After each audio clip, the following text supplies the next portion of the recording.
Hello, this is Rose Tan and I'll be reading to you my novel. I call it Panakip Butas. I hope you like it. Thank you. Look at me sometimes like all you want to do is run. Hear me out, hear me out. Chapter 1. Nasa gate ni na Mrs. Pulikit si Mudra. Hindi na ako bumaba sa sasakyan, hindi na rin ako bumusina. Umarada na lang ako sa harap ng gate kung saan nakatayo si Mama, kachismisan si Aling Lorna Pulikit. Mukhang 3 oras na doon ang magkumare. Binuksan ko ang bintana ng SUV.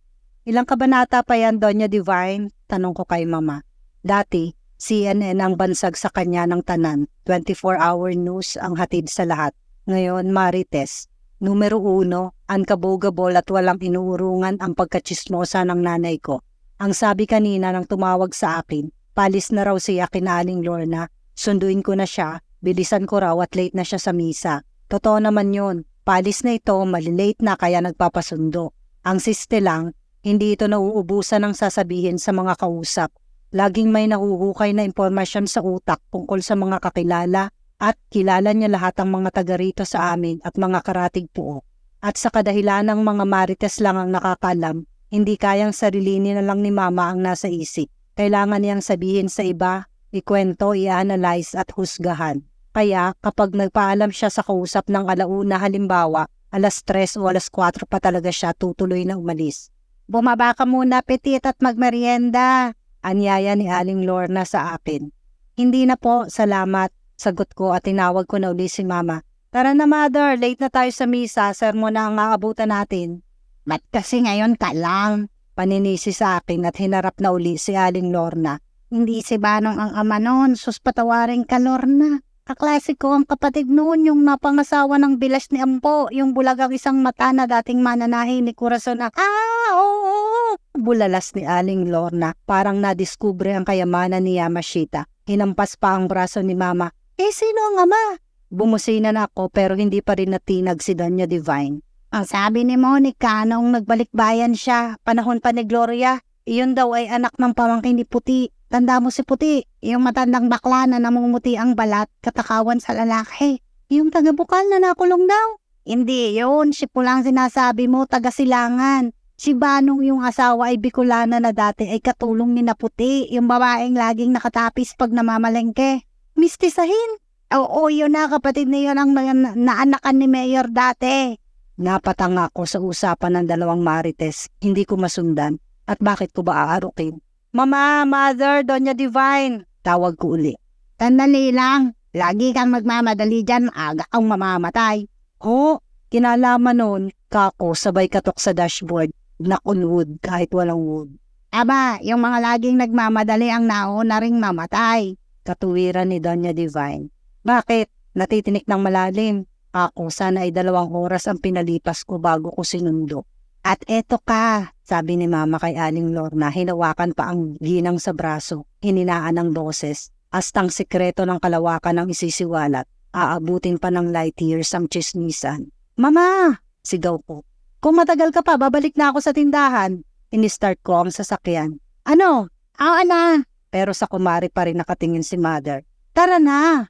Binuksan ko ang passenger door. Sakay na! Naniningil pa ako akin ng nandiyan kay Lorna. Anito sa kumare. Sumubsob ako sa manibela. Ang paniningil sa binentang alahas ang totoong pakay ni Mama kay Aling Lorna. Ayon kay Erica, kapatid ko, 10:00 pa ng umaga umalis sa bahay ang Mama. 4:00 na ng hapon ngayon, ayon naman sa orasan sa dashboard. Imagine that, ang tibay ng lalamunan ni Mama. Sa'yo na, sabi ni Aling Lorna. Sinilip ni Mama ang bag. Ay, oo nga, siya, diyan ka na at maligalig itong si Petrita. Sumakay sa SUV si Mama, tinalakan agad ako. Bakit ka ba madali ng madali? May lakad ka ba? Wala naman Kanina pa kayo dito at sisimba pa tayo. Ikaw lang naman ang may gustong sumimba, kako. Paano yung nakakalimutan mo na ang obligasyon mo ni hindi ka nagdadasal bago matulog kaya hindi ka pinag-abala? Anong hindi pinagpapala? Maayos naman ang bigasan ko, angal ko. 3 na ang pwesto ko. Ang una, sa palengke mismo. Ang pangalawa, sa poblasyon. Ang pangatlo, sa bukana ng barangay namin malapit sa highway. 31 years old pa lang ako pero may bigasan chain na ako. Hindi pa ba yun pinagpala? Wala ka namang boyfriend. Ismid ni Mama. Busy pa ako. Yun ang lagi kong katuwiran kapag napag-uusapan ng pakikipag-boyfriend. Sa lahat ng nanay, si Doña Divine lang yata ang hindi natutuwa na dalaga pa ang anak na maabilidad sa negosyo, may ipon at tagabayad ng monthly bills. Ang kadalasang reklamo ng maraming magulang sa pagkakaalam ko ay ang maagang pag-aasawa ng mga anak na pinag-aral at lahat-lahat. Hindi man lang daw nakatulong muna sa pamilya. Old school hinaing iyon ng Pinoy parents. Exception to the rule ang nanay ko. Hindi ka mauubusan ng pagkakabalang negosyo pero mauubusan ka ng aasawahin. Sabi pa nananakot. Bakit niyo ba ako pinag-aasawa na? Nitong huli ay dumadalas ang pagtatalo namin tungkol doon. Parang kulang na lang ay pagkasundo ko ni Doña Divine sa maskisinong lalaki. Baka maunahan ka ni Erica, tatanda kang malaga. Kapatid kong bunso si Erica, grade 11 pa lang. Kabi-kabila ang suitors niyon sa totoong buhay at sa social media. Mas maganda naman ako kung tutuusin pero mas ma-appeal nga siguro si Erica. Sweet, friendly, charming, mga katangiang hindi ko taglay. Hindi naman ako takot maging old maid, sabi ko. May sarili akong pera, hindi ko kailangan ng lalaking susuporta sa akin. At paano kung sunduin ako ng ama mo? Napanganga ako. Iyon ba ang dahilan kung bakit itinutulak na ako ni Mama sa pag-aasawa? Natatakot itong mategi na wala pa akong sariling pamilya. Hindi ka pa susunduin ni Papa, sabi ko.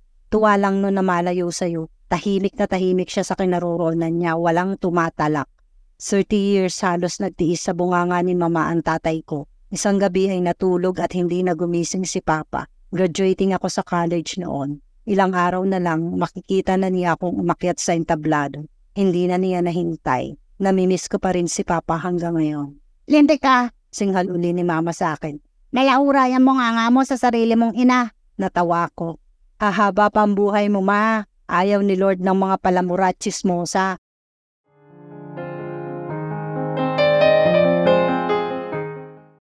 Ama namin na ang naabutan namin sa misa.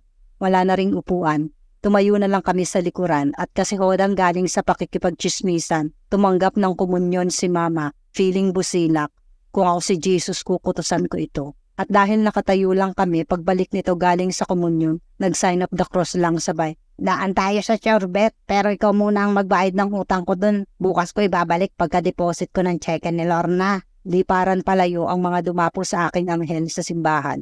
Beast mode ako kay Mama. Nabayaran ko na last week Napalakas ang boses ko. Hindi mo pa nga binabalik? Sumbat ko. Ang nasa isip ko agad, hindi niya ibinayad ang perang ibinigay ko last week. Baka kung saan ginastos. Baka ibinigay sa pinakamamahal niyang panganay kay Kuya Peter o kay Soledad, asawa ninyo na nuknukan ng gastador. Katakatakang mahinahon si Mama nang magsalita. Nabayaran ko na yon, yung pinadeliver ko kaapon ang babayaran ko muna uli ngayon. Ayoko lang patagalin at antipati ka ang mga tindera doon. Ba't doon ka pa uli bumili ng feeds? Tanong ko. Kakala ko hindi lumalaki ang mga bake mo sa feeds nila. Sa likod ng bahay namin nag-aalaga ng baboy si Mama. Isang inahin lang naman na naging 6. Kapapanganak lang ng 5 biik. Ayaw kainin ng mga bake yung starter na nabili ko. Choosy ang mga bake mo? Parang ayokong maniwala na may baboy na pihikan. Oo nga, kaya napilitan akong umorder doon sa Chorbet. Chapter 2. Oh pare ko, kanta ni Gray. With feeling sabang tinitipa ang ukulele na nadampot lang niya sa isang tabi. Hindi niya alam kung kanino. Bungis-ngisa ng dalawa niyang tindera. Sina Coco Mama at Baby Shark. Cora at Baby ang mga totoong pangalan. Binansagan lang niya ng ganoon dahil sabay nagbuntis ang mga talandi noong 1 taon. Sisisantahin na sana niya dapat dahil sabay ring nag-maternity leave, kaso ay bigla siyang kinuhang ninong. Pag naranasan niyo ang nararanasan ko, hindi niyo ako pagtatawanan. Tuloy lang si Grace sa pagtipa ng ukulele. Hindi naman siya marunong, trip lang niyang kalabitin. Nanas na namin yan, sir, pero ngayon happy na kami. Pagmamalaki ni Baby Shark. Opo nga, sir. Sigundan ni Coco Mama. Isipin mo na lang, pag may nawawala, may dumadating. Dadating ang para sa'yo, sir, maniwala ka. Napanood ko na yan sa TikTok. Tumayo si Gray buhat sa inupuang sako ng feeds. Ipinatong niya doon ang ukulele. Umuwi na kayo kung gusto niyo, ako na lang ang magsasara. Thank you, sir, sabi ni Coco Mama, maliit at squat na babae. Cute naman sa Facebook. Huwag mo na dibdibin masyado si Sharon. Irit pa nito. Si Bituin ang tinutukoy nito, binansagang Sharon dahil Bituin raw na walang ningning. Girlfriend niyang taksil si Bituin Tala, short for Talandi. Naisipan niyang magsasali sa mga marathon para maging trim and fit all the time. Ipagpapalit lang pala siya ni Bituin sa buteteng laot. Cuts like a knife. Hindi lang malaki ang tiyan ng bagong boyfriend ni Bituin. May asawa rin ang tinamaan ng magaling. Anong klaseng tanga ang babaeng minahal niya? Daming babae, sir, sa gwapo mong yan. Nagli-lipstick na si Baby Shark. Bagay naman ang ibinigay niyang nickname sa isip-isip ni Gray. Mukha itong pating na cartoon, square ang mukha at nakatikwas ang uso. Si Sharon ang gusto niyan, paamboy ni Coco Mama. Kaso ayaw na nga niya sa'yo, sir. Ang gusto niya yung mukhang tatay. Baka sabik sa pagmamahal ng isang ama, patawarin mo na, sir, move on. Sabi pa. Nag-iisip pa si Gray ng clapback pero naunahan siya ni Baby Shark. Ay, speaking! Sabi. Sabay bati sa aling pumasok sa tindahan. Good afternoon, Doña Divine! Umasim ang sikmura at bibig ni Gray. Anak ng dumating na customer ang sumungkit sa kanyang Bituin. Babayaran ko ang nakuha ko kahapon, sabi ni Doña Divine. Early 60s, katamtaman ng pangangatawan at taas. May kaunting uban. Noon pa man ay iniiwasan na ni Gray na kausapin ng ale. Nakakadala. Once na kinausap mo ito, hindi na ito mauubusan ng sasabihin. Noong isang beses na nagkamali siyang kausapin si Doña Divine, tumambay na ito sa tindahan. Pati ex-girlfriend ang lolo niya kilala, alam pa kung saan nakadibing. Sa kumbento raw dahil nagmadre nung masawi, naman ako yata ang karma ng lolo. Sa loob-loob ni Gray, magpari na lang kaya siya. Nag-type sa PC si Coco Mama. Bale po 50 kilos, ano po? 2007 na lang, regular price po. Walang discount? Umismids Doña Divine, kinuha ang pitaka sa bag, nagbilang ng cash. 1,000 bilang iniabot kay Coco Mama. Suklian mo na lang. Laglag ang tuka ni Coco Mama. Wala po kayong 7 pesos? Binulatlat ni Doña Divine ang pitaka. Walang-wala ineng, maski sunugin mo ito, hindi mag-aamoy barya. Marami naman kayong benta, suklian mo na ako at galit na ang anak ko naghihintay sa kotse. Si Peter po, sabad ni Baby Shark, nangiintriga ang tono at anyo. Hindi, yung dalaga ko, si Petrita. Mainit ang ulo, lagi nang nagmamadali.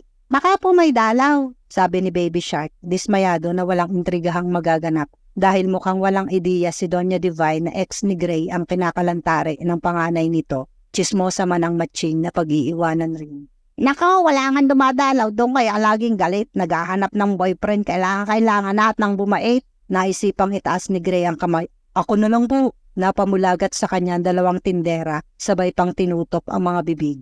Tas kilay naman siyang hinagod ni Doña Divine ang tingin. Mga mistiso ang tipo noon kahit timuutoy, sabi. Gwapo naman po ako, macho pa. Finlex ni Gray ang biceps, nagumbukan ang muscles niya. At bakit ba siya biglang nagpresinta? Simple lang, maano ba namang pitasin niya ang petals ng kapatid ni Peter Butete? Nautal ang aling chismosa. Sigurado ka ba, utoy? Opo, paniniyak ni Gray. Gusto ko na ho lumagay sa tahimik pero ang gusto ko, taga rito rin para hindi ako lalayo sa negosyo ko. Sa bagay nga, sangayon ng ginang. Parang wala ngang ideya sa kaugnayan ni Gray kay Bituin Tala. Baka dahil extra ingat si Peter Butete sa affair dahil alam na chismosa ang ina at nagkataon pang taga Manila si Bituin. Come to think of it, sa isip-isip ni Gray, hindi rin naman niya malalaman ang kataksilan ni Bituin kung hindi iyon umamin mismo sa kanya.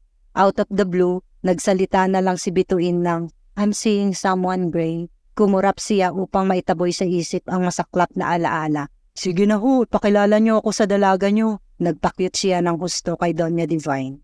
Alanganin pa rin ang ekspresyon ng chismosa. Eka muna, gwapo ka ba talaga? Kinilati si Gray ng husto. Nakakahalata na siya, nilalait siya. Gwapo ho ako, hindi lang sa biglang tingin. Inikutan siya ng ginang habang hinahagod rin siya ng tingin. Masyado kang malaki, anong sukat mo? 5'10" ho, minsan 5'11". Uminto sa harap niya ang ginang. Hinawakan ng panga niya, ipinaling sa kaliwa at kanan. Masyado kang mapanga. Yan ho ang uso ngayon, ani Gray. Sa bagay, lalaking lalaki ka pero may ipon ka ba? Opo, tanong nyo pa sa BPI, tsaka kita nyo naman ang tindahan ko. Mabenta. Ba't wala ka pang branch? Hindi na po kailangan ng branch. Kahit nasa naman ang customer, pwede silang umorder online. Paliwanag ni Gray. Tsaka mayaman ho ako. Nang hilakbot siya sa sarili, pero walang makapipigil sa paghihiganti niya. Heredero po ako. ng kapirasong bakahan na nakasangla pa sa bangko kagagawa ng tiyuhin niyang tuso. Pero hindi na iyon kailangang malaman ni Doña Divine. Hindi naman niya seseryosohin ang dalaga nitong obvious na mukhang pera. Hindi ka naman mayabang Sabi ni Doña Divine. Natawa si Gray. Maubos na kung ang yaman, wag lang ang yabang. Napangisi doon ang ginang na chismosa. Kung may ipagyayabang di walang masama. Umawak ito sa braso ni Gray. Kasama ko ang anak ko, kaso ay doon sa kabilang kanto nakapark. Tsaka mainit ang ulo, baka ma-turn off ka agad. Natawa na naman si Gray. So, kailan ko po makikilala? At matanong ko lang ho, maganda po ba ang dalaga nyo? Bagay ba sa kagwapuhan ko? Aba nako, hindi masyado. Palatak ni Doña Divine, hinampas ang braso ni Gray. Hagalpak na si Gray. Baka ho, kaya walang magkakagusto. Mabait yon, magkakasundo kayo. Gusto mo bukas? Sige po, saan? Sa Eternal Gates. Gilala si Gray. Sa sementeryo ho kami magkikita? Sa puntod ng asawa ko, tsaka may restaurant sa tapat no na marangya. Medyo mahal ang pagkain, pero mapera ka naman, di ba? Masarap din ang pagkain doon. Sa puntod ho talaga. Para mangako ka sa asawa ko na hindi mo tatarantaduhin ang anak namin. Hindi na makaimik si Gray. Excited na si Doña Divine. Basta maiksi ang buhok noon, malaki. As in, mataba po. Hindi, malaki ang mata. I see. Oo, makikita ka agad noon, hindi lang malaki ang mata noon, malinaw pa. Petrita ang pangalan, Pitit ang tawag namin. Magsuot ka ng pula para lapitan ka. Sige po. Nakaw, magkakasundo kayo no. Negosyante rin yun, 3 bigasan, kaya amoy bukbok minsan. Kinakabahan na si Gray. Hindi kaya, imbes na makaganti siya sa butete, ay lalo pa siyang mapahamak. Chapter 3. Grayson Tulyaw. Gray raw for short ang ka-blind date ko sa sementeryo. Iyon pala ang may-ari ng Sure Vet, ang humamon sa Best Vet. Sa mahabang panahon, monopolize ng Best Vet ang animal and poultry needs dito sa amin. 5 years ago, lumitaw ang Sure Vet sa mismong kanto, nalilikuan papuntang palengke. Minimart ang style. Imbes nakakatok lang sa eskaparate kapag bibili, pwede kang pumasok sa Sure Vet at mag-shopping. May aisle para sa mga pet, mayroon para sa poultry at ibang hayop. Ang mga gamot ng hayop nakahiwalay sa isang gilid, parang maliit na butika. In no time, Sure Vet na ang go-to store ng mga fur parents, magsasabong, magbababoy, magmamanok, magbabaka. Kilala ko ang Sure Vet pero hindi ang may-ari dahil I mind my own business. Pero dahil kay Mama, hinanap ko sa social media si Mr. Tulyaw. Wala. Ang Sure Vet lang ang may Facebook page at panay kalakal lang naman. Kalakal at price list. Wala ring masabi ang Google. Takot siguro sa algorithm si Mr. Tulyaw, nagtatago kay Big Brother. Kay Mama ako nang hihingi ng info. Hindi naman masabi ni Mama kung gwapo o ano. Hindi nga pangit, hindi ko lang matansya kung paano ang pagmumukha. Sabi ng magaling kong ina. Ang lalim ng pinaghugutan ko ng pasensya para hindi imasakir ang nanay ko. Biruin mong palabasing at akong magka-boyfriend. Umpisahan natin sa buhok, sabi ko na lang. Naguhugas ako ng mga plato. Si Erica, ang alam lang ay lumamon at magpakit. Kung alam ko lang na ipagkakasundo ako ng blind date, di sana ay sinilip ko sa Sure Vet kanina ang may-ari. Itim, parang kay Tom Cruise ang buhok nung naglambitin sa Dubai. Sagot ni Mama at nasa salas, nanonood ng Netflix sa TV. Malay ko ng buhok ni Tom Cruise sa Dubai, Ma. Nandito sa Netflix, tingnan mo na lang. Next question. Ano ho ang korte ng mukha? Matang na. Ala, Michael Jackson? Hindi naman, basta katamtaman ng ilong, katamtaman ng mata, basta. Nagiging gwapo pag natitigan ng matagal. Gano katagal? Mga 6 months? Huwag kang ang pilosopo. Tingnan mo na lang bukas at nang magpa-impress ka ng husto para magkagusto sa iyo. Sabi ko'y matalino ka, mahinhin, matalino, mabait, matalino. Sarili kong ina, hindi masabing maganda ako kahit labas sa ilong. Basta dalawin mo ang ama mo bukas at nang makilala mo si Gray. Estimahin mo, magpa-impress ka at nang maibigan ka para makapag-asawa ka na. Mama, hindi naman ho sa ayaw kong mag-asawa. Hindi ko lang priority sa ngayon. At ang mga hindi priority, iniaasa ko na lang sa tadhana. Kung bibigyan ako ng kabiyak sa buhay, di tatanggapin ko. Kung hindi, okay rin lang. Hindi ako romantic na babae. Hindi ko kinahiligan ng mga romantic na sine o libro. Hindi rin ako mahilig sa love songs. Basta uubos ang paninda kong yema noon sa school, maligaya ako. Nagkaroon din naman ako ng crushes, yun nga lang, kapag humihingi ang mga yun ng discount at hiling, hindi ko pinagbibigyan. Crush lang sila, importante ang tubo sa yema. at hindi ko na alam kung paano yon ipauunawa sa nanay ko. Tinong date mo ate? Tanong ni Ona, Vice Mayor ng Bigasan Chain. Ako ang mayor syempre. May-ari ng Surevet, Gray daw ang pangalan. Nakaharap ako sa salamin na nasa isang dingding ng tindahan. Lahat ng bigasan ko may salamin parang gym.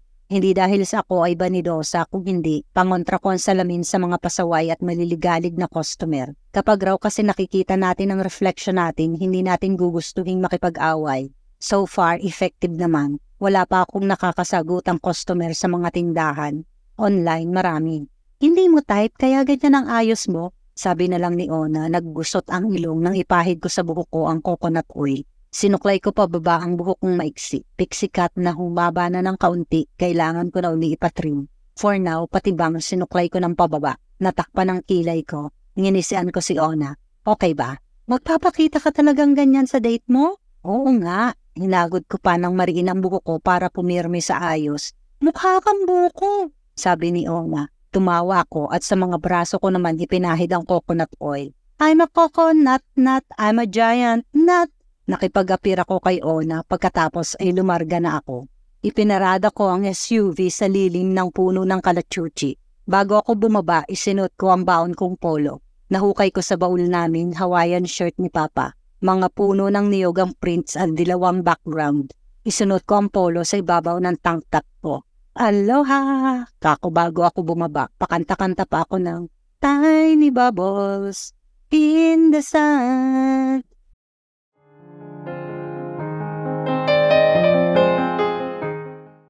Hindi sana ito, hindi sana. Dasal ni Gray ng matanaw ang babaeng naglalakad. Animo nagtitinikling ang babae sa pagitan ng mga lapidang nakatihaya sa green grass of home. Nakadilaw na blusa at loose pants. Mukhang isang bulate na lang ang signatory. Walang ano-ano ay may narinig siyang himig sa kaliwa niya. Tiny Bubbles. Babae rin. Nakadilaw rin. Kanta kurap si Gray. Baka sakaling maglalaho ang aparisyon dahil ay mas mainam pa yata ang itsura nung isa na isang bulate na lang ang hinihintay. Huminto sa harap niya ang babaeng kumakanta ng Tiny Bubbles. Ikaw si Gray? Sabi. Oo. Ikaw si Petit? Ani Gray, gusto niyang tumakbo. Mukhang bunot ng niyog ang buhok ng babae. Nagmamantika pa pati mukha. Amoy bukayong may hamag. At para amagin ang bukayo, kailangan mong pabayaan sa kulob at mamasa-masang sulok. Iyon ang itsura ng babae. Pinabayaan sa isang sulok sa matagal na panahon. Gusot na gusot ang Hawaiian shirt. Nakikipaglaban sa bukayo scent ang amoy ng mothballs na hindi nagtagumpay sa mga ipis. Pang-jogging ang navy blue pants pero nakasandalyas. May band-aid pa sa hinlalaki sa paa. Inilahad dito ang kamay. Pleased to meet you, sabi. Wrong grammar, pampucha. Pleased to meet you too. Nakipagkamay si Gray pagkatapos ay pasimple niyang ipinahid sa jeans ang mga kamay. Malagkit ang palad ng babae. Puti na hanap mo ang papa, sabi ng babae. Itinuro ang lapida sa pagitan ng mga paa nila. Eleuterio Cabangon, 1944 to 2013, RIP.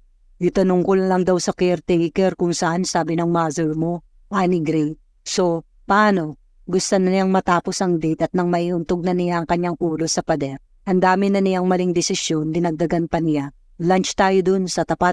Wait lang, sabi ni Petit, lumingaling nga. Pagkatapos ay bali walang dinampot ang bouquet na nasa karating na puntod. Inilagak iyon sa puntod ng ama. Sorry pa, hindi na ako nakabiling bulaklak. At hindi lang ito nag-sign of the cross. Tumuwad pa at 3 beses na nagpugay sa nito. Puntod. Tulala si Gray. May mental issue ba ito? Let's go, aya ng babae pagtindig. Maglakad na lang tayo, mukhang malitang parking ng resto. Suggestion ni Gray. Sinutsutan ni Petit ang waiter at sumigaw, pa-order! Pagkatapos ay binalingan uli nito si Gray. Pwedeng umorder ng mamahalin, mayaman ka daw, sabi ng mama.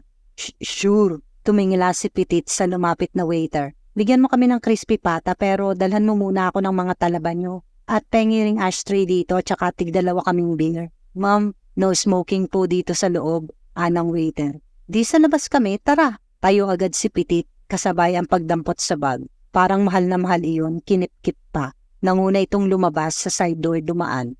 Ang init dito, angal ni Gray paglabas. Bawal magyosi sa loob katwira ng mental patient.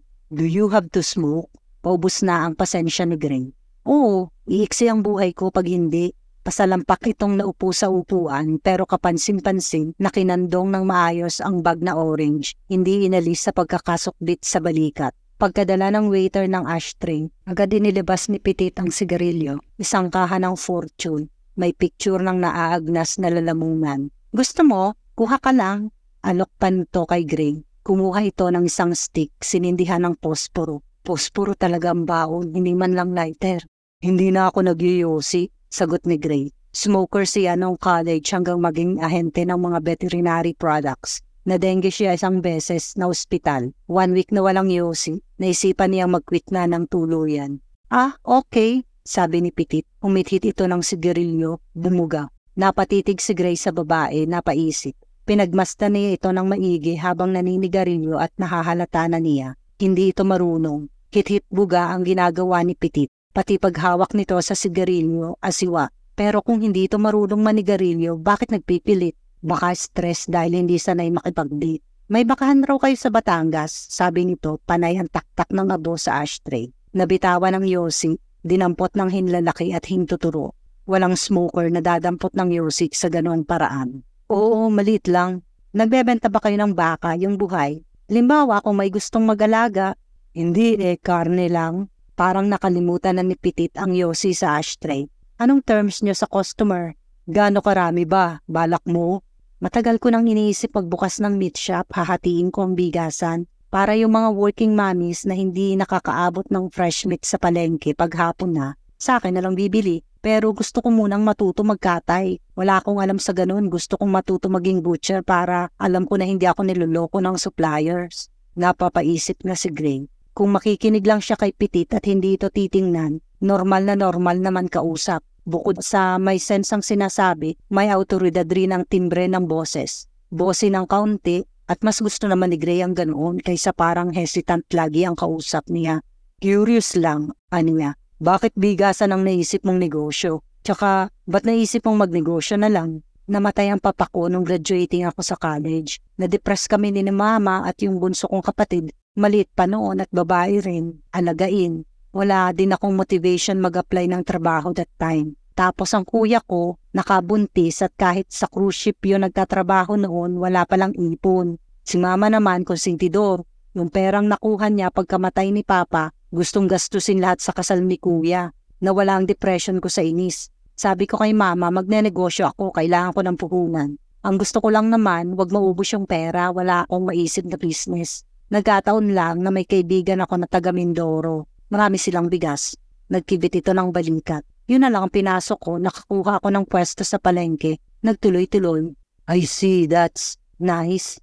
Impressive, ang gustong sabihin ni Gray. Impressive na pinili ni Petit maging boss ng sariling negosyo kaysa makipagsapalaran sa corporate world. Hindi nga lang glamorous ang pagtitinda ng bigas pero obviously walang pakay sa glamorous si Petit. Impressive rin na nagawa nitong isang tabi ang emosyon at pairalin ang pagiging practical. Thank you, sabi nito parang nasiwa. Hindi yata sanay sa papuri pero natutuwa at nahuli pa ni Gray ng ngumiti at nagulat siya. Maganda ang ngiti ni Petit. Kung hindi niya titingnan ang buhok, masasabi niyang may itsura ito. Maganda ang hugis ng labi, maganda ang ngipin. At kahit hindi ganoon katangos ang ilong, bagay naman sa maliit nitong mukha. Bilugan ang mukha nito pero dahil sa cheekbones, hindi nagmukhang monay. Kung susuklayin pala ng maayos ang buhok, she's pretty. Dumating ang orders nila, gaya ng sigarilyo, halatang hindi rin marunong uminom ng beer ang babae. Dahil doon, isa-isa nang nakita ni Gray ang mga discrepancies sa kadate niya. Sigurado na siya na hindi talaga ganoon ang ayos ng buhok ni Petit. Sinubukan niya itong hanapin sa social media bago siya nakipagkita pero pribado ang Facebook account at wala siyang nakitang picture. Pero pupusta siya kung may makikita siyang picture nito, hindi ito mukhang bunot ng niyog doon. Hindi rin match ang malangis na buhok sa malinis na mga kuko at ngipin. Pati ang bag na kandong-kandong, hindi bago pero malinis at nasa magandang kondisyon. Ano ba laman yan at ingat na ingat ka, biro ni Gray. 2 milyon, ngumiti si Petit. Galing si Petit sa tindahan ito, malamang nga, malaking halaga ang nasa bag kaya ingat na ingat. Kung hindi man 2 milyon, 200K siguro. Nagsimula na itong kumain and when, walang pretense sa nakikita niyang appetite ng babae. Sarap na sarap sa crispy pata. Sino ba ang hindi? Habang kumakain, paksa nila ang kani-kanilang negosyo. Nag-compare notes sila. Kahit naman magkaiba ang paninda nila, ang mga nararanasan nilang problema, pati na advantages, parehas. Di sa akin ka nakukuha ng bigas, sabi ni Petit. Tumawa si Gray. Nanghihingi lang ako sa nanay ko eh. Hindi mo kasama parents mo sa bahay? Kasama, in a way. Compound kasi yun. Nagpatayo ako ng kubo sa likod tapos yung isang side ng property. Sister ko naman ang nakatira, may pamilya siya doon. Magkakasama kami na hiwa-hiwalay. Pag nagugutom ako, lalakad lang ako sa main house makikikain. Tango ni Petit. Pero sige, sabihin ko kay mama sa'yo kumuha ng bigas. Padalhan mo doon ang isang sako, akong bahala. Dapat lang, sagot ni Petit. Sa'yo lang bumibili si mama ng pagkain ng mga baboy niya. Yung brand na dala mo lang daw ang gusto ng mga biik. Ano ba sangkap noon? Mais. Pakyut na sagot ni Gray. Nagkatawanan sila. He realized he liked her. Nag-enjoy siya sa blind date. Let's do this again. Aniya nang mabayaran ng bill. Sige, basta sagot mo ulit. Tumayo si Petit. Niyakap na ulit ang bag. Mauna na ako. Ihahatid kita sa sasakyan mo, baka makuntap ka pa. Pagkasakay ni Petit sa SUV nito, inihatid rin niya ng tanaw habang palayo dula ng sasakyan. At doon lang niya naalala na naghihiganti nga pala siya. He was not supposed to like Petit. Chapter 4.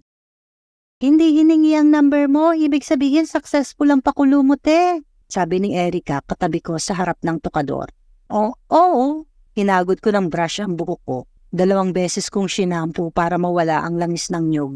Bakit parang nanghihinayang ka? At biglang dinot-dot na Erica ang ulo ko. Paripon mo na nga uli ang buhok mo, mukha kang walang pera pag ganyan ang buhok mo. Steel wool? Ayoko nga, pinapahaba ko na. Mahaba na yan, pulot lang, hindi mo maboboyfriend sino ngayon? Gray, hindi ko siya gustong i-boyfriend. Hindi ko lang alam ang gagawin ko. Pinandilatan ako ni Erica sa salamin. At may binabala ka palang gawin ate. Umorder siya ng isang sakong kristal dinurado. Kaso, nagbibiruan kami noon, hindi ko alam kung totoo yun o drawing lang. Baka hindi niya bayaran pag pinadala ko sa kanya. Tanga mo, sintido ko naman ang dinot-dot ni Bunso. Di syempre pag nandun ang bigas mapipilitan siyang magbayad. Ang sabihin mo, anito habang nagpapahid ng pampaputi sa mukha. Gusto mo siyang makita pero nahihiya ka. Naiisip mo siya pero ayaw mong aminin kaya kunwari yung bigas ang pinoproblema mo. Oh really? Sabi ko sarcastic. Nakatanggap na naman ako ng kutos. Oh really ka dyan? Dalhan mo na lang ng bigas at bagay kayo. May kanin ka, may tapa siya. Itlog na lang ang kulang. At tumawa ito ng tumawa sa joke na ito lang rin ang nakaka-appreciate. Kanina ka pa, hinila ko ang masagana nitong buhok. Aray, kurutin mo na lang ako ate, not my hair. Di kurutin, sa bewang ko ito kinurot. Namilipit ito sa sakit na gusot ang magandang mukha. Pero sanay na ito, kagaya ng sanay na akong makutusan. Pastime at banding naming magkapatid ang magsakitan. Ganda suklay naman si Erica. Pakisabi sa mama mo, gagabihin ako, maniningil ako sa kabilang ibayo. Maniningil, siya nga. Ipupusta ko ang bigasan, may kadate na naman ito. Maniningil ako ng utang na loob at ligaya. Kinuha nito ang bag at lumabas ng silid. Umuwi ka agad, lagot ka sa mama ko. Pero sa aming dalawa, si Erica ang nagmana sa pagkagala at pagkachismosa ng aming mama. Nang maiwan ako sa silid, napatunga nga ako sa harap ng salamin. Bakit ko nga ba pinoproblema ang pagdadala ng bigas kay Gray? Hindi naman problema yun dahil negosyante ako. Natural na seryosohin ko ang order niya. Nag-overthink ako na may kahalong excitement at nervyos. Ano ang nakaka-excite? Ano ang nakaka-nervyos?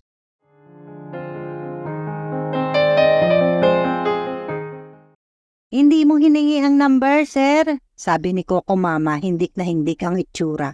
Nawala sa isip ko, amin ni Gray. Na-carried away siya sa diskusyon nila ni Petit at sa pag-a-analyze niya sa mga discrepancies na nakikita niya sa babae. Tumayo siya buhat sa trono niya sa likod ng eskaparate ng mga gamot ng hayop. May papabili kayo? Pupunta pa ako sa palengke. Aniya sa 2 tindera. Mamamalengke ka, sir? Si Baby Shark, exaggerated ang gulat.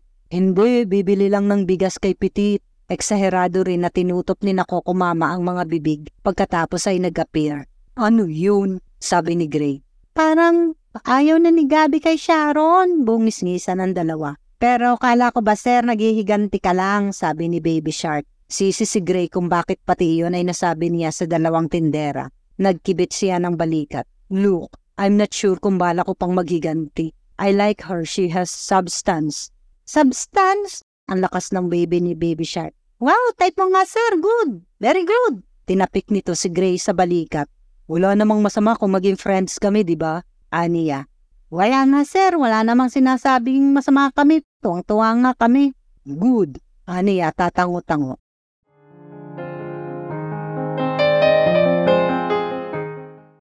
Laki na lang, sabi ko kay Jong, may trusted cargador. Binuksan ko ang trunk ng kotse para ilagak niya doon ang isang sako ng bigas. May tumawag sa pangalan ko. Petit! Ha? Hindi ko na ibaba ang takip ng trunk. Napalingon ako sa tumawag. Si Gray, naka-pink t-shirt, beige na cargo pants at canvas sneakers. Hi! Bati ko, parang kuting na nasamid ang boses ko. Ginagawa mo dito? Tukoy ko sa parking lot ng public market. Punta sana ako sa store mo, kukunin ko ang bigas. Sagot ni Gray. Nandito na. Turo ko sa trunk. Dadalhin ko sana sa tindahan mo, ilipat mo na lang. Lumapit siya sa akin. Ito ba? Tukoy niya sa sako ng bigas. Obvious ba, kako? Para kaming mga tanga na nangangapa ng sasabihin sa isa't isa. Ano bang nangyayari at natataranta ako? Yumuko si Gray para kunin ang bigas pero hindi tinuloy. Tumuwid ulit. Busy ka ba? Hindi, sagot ko agad. Saka ko lang naisip na mali ang sagot ko. Ay, oo pala, busy ako sobra. Bawi ko. Alin talaga, busy o hindi? Nakangiti si Gray ng alanganin at nakakalusaw ng puso ang itsura nito kapag ganoong tila kinakabahan. Bakit ba? Para akong tanga sa totoo lang. Nagpapakipot ako na gusto ko naman bumigay. I just want to ask you out, lunch, coffee, or we can watch a movie. Ha? At tuluyang tumiwarik ang puso ko at napunta yata sa sinapupunan ko ang tibok. Gusto kong mag-isip muna, iyon ang dapat pero nasaan ang isip? Sige na, pwede mo naman sigurong iwan sa tao mo ang tindahan. Let's go out, have some fun. Sa pagkakataong iyon, sigurado na ang ngiti ni Gray at naging pilyo ang itsura. Kanina parang paslit na inosente pero sa isang iglap, parang manlalapa na ng petals. Ano ba ang mga naiisip ko? Kailan pa ako naging mahalay? Ano? Parang nag-aanyaya ng ligaya ang mga kilay nito. Ha? Hindi ko talaga alam ang isasagot ko. Anong ho? Parang natatawa na si Gray. Teka, itinaas ko ang palad ko. Tumalikod ako at after 5 seconds, humarap ako sa kanya. Niyayaya mo akong manood ng sine and have some fun? Kako. Yup. Hindi naman kita boyfriend. Gusto mo ba akong ligawan? Nakakahiyaman, kailangan kong itanong iyon para sa ikatatahimik ng tumiwari kong puso. Saglit itong natigilan bago. Sure, kung pwede. Naging inosenteng paslit na naman ang ekspresyon nito. Iyong tipong gugustuhin mong iligtas sa lahat ng kabiguan sa buhay at bigyan na lang ng dede. Dede talaga, Petrita? Sigurado ka? Tanong ko. Bakit ayaw mong maniwala? Tanong rin ito. Kasi parang kahit siyensya, hindi yan kayang ipaliwanag eh. But I like you, you're nice and... Baka pera ko lang ang habol mo biro ko. Gano'n na lang ang tawa ni Gray. Frankly, I don't even know why I like you. Hindi ka rin ma-explain ang science eh. Hindi ako pwedeng sumama sa'yo sa sinihan, magagalit ang mama. Manligaw ka na lang muna. Kahit lunch lang ulit. Maaga pa sa lunch, busog pa ako ng tinapa at sinangag. Coffee then. Masugid ka ha? Ngumiti ulit ito. Nandoon yata sa ngiti ang sex appeal. Pero maganda din ang mga mata. Dark, deep. Salamin ng kaluluwang matindi ang sex appeal. Oo, sex appeal. Dahil hindi naman ito nagniningning sa kagwapuhan na kagaya ni Henry Cavill. Tama si Mama. Kailangan munang matitigan si Gray, makausap, bago mo ma-appreciate ang anyo. At kapag na-appreciate mo na, ay Diyos ko, good luck sa mga petals. Sige na nga, saan? Palakpak ang petals ko. Tuwang-tuwa sa desisyon ko. Sa uptown may coffee shop, commercial complex sa labas ng bayan ang tinutukoy niya. Kunin mo na muna ang bigas mo at hindi libre yan ha, paalala ko. I know, ihahatid na lang ulit kita dito mamaya. Pagkasakay ko sa kotse ni Gray matapos niyang ilipat sa trunk niya ng bigas, pansin ko agad ang hindi pangkaraniwang bango at linis ng sasakyan. At bago sumakay si Gray, ipinahid muna ng husto ang swelas sa semento. Nang sa wakas ay naupo ito sa likod ng manibela, hindi pa rin kami umandar. Chinek muna ang loob ng kotse. Hindi ko alam kung ano ang chinecheck. Aalis ba tayo dito o dito na lang tayo? Kako. Mainipin ka pala, sabi. Binuhay ang sasakyan sa wakas. Umatras kami. Dahan. Hindi ka masasabit, matatalino ang driver dito. Sabi ko, halatang ingat na ingat itong masabit sa mga nagsasaling bayang jeepney at tricycle. Mabuti na yung sigurado. Bago tayo makalabas dito, lunchtime na nga, umayos ako ng upo. Seatbelt mo, paalala nito. Sabay pa kaming nag-seatbelt para kaming pagong na umusad palabas ng palengke. Kabi-kabila ang mga motoristang bumubusina sa amin. Naiinip rin. Hahaba ang buhok ko sa iyo, Gray. Comment ko. Bagay rin siguro sa iyo ang magpahaba ng buhok. Anito. Chapter 5. Ewan, basta kakaiba siyang nilalang. Hindi ko ma-explain kina Mama at Erica si Gray kinagabihan. Nasa hapagkainan kami, pinagsasaluhan ang adobo ni Mama na ang saving grace ay ang itlog na maalat on the side. Ang adobo mismo, parang nilagang baboy na nilagyan ng toyo at suka. Sabi ko na magkakasundo kayo Emma, there's no best talaga. Pagmamalaki ni Mama. Paano kami magkakasundo? Mas maselan pa nga siya sa sanggol na kulang sa buwan. Sabi ko. Tapos ako, ikaw ang nanay ko. Lumaki kaming makalat at mga kuboy na walang kaselan-selan dahil mas gusto ni Doña Divine ang tsumika kaysa harapin ang mga gawaing bahay. Masaya ka naman sabi ni Erica. Nag-enjoy ka, yun ang importante. Tsaka aminin mo, kinilig ka nung sinabi niya naliligawan ka niya. Sa bagay, sa loob-loob ko. Inabot kami ni Gray ng 2:00 ng hapon sa coffee shop. Lahat na yatang bagay na pag-usapan namin. Madaldal pala si Gray at palabiro. Kung magtawanan kami kanina, parang matagal na kaming magkakilala. Nalaman ko na lupa pala ng pamilya nila ay yung kinatatayuan ng SureVet at aminado si Gray na malaking bagay yon sa tagumpay ng negosyo niya. Maganda ang lokasyon ng property, pero nakapangalan pa raw sa magulang ni Gray ang lupa, kaya nagbabayad siya ng renta para naman daw may income ang magulang niya. Mas mababa lang ang renta niya kaysa sa kalakarang halaga ng mga commercial spaces. Pero siya rin ang nagbabayad ng amilyar. Napag-usapan rin namin ang maliligalig na bureaucrat sa munisipyo at sa sangay ng BIR. Iyong mga kinaiinisan ko sa mga tanggapang iyon, kinaiinisan rin pala ni Gray. Halos pareho ang mga karanasan namin sa mga iyon. Nabanggit rin niya na may problema sa bakahan dahil isinangla daw ng tiyuhin ito at kung kailan lang ginigipit na ng bangko, sakalang sinabi sa kanila ang nangyari. Uy, siniko ako ni Erica. Sabi ko, kailan mo balak sagutin? Ha? Bakit ko naman sasagutin? Nililigawan ka kamo, di ba? Hindi pa naman nagsisimula. Dinuro ako ni Bunso ng tinidor. Engot mo kahit kailan. Siyempre, simula kanina nililigawan ka na noon. Maghintay ka ng mga 1 month bago mo sagutin. Sasagutin ko? Hindi ako makasagot ng maayos kay Erica dahil naasiwa ako sa usapan. Ako ang ate. Ako kadalasan ang nagsesermon kay Erica tungkol sa mga manliligaw niya. Ngayon, ako kino-coach ng grade 11 tungkol sa love life. Oo, type mo sabi ni Erica walang pagdududa sa sinabi. Nag-iisip ako ng maisagot nang sabay-sabay kaming mapalingon sa pinto.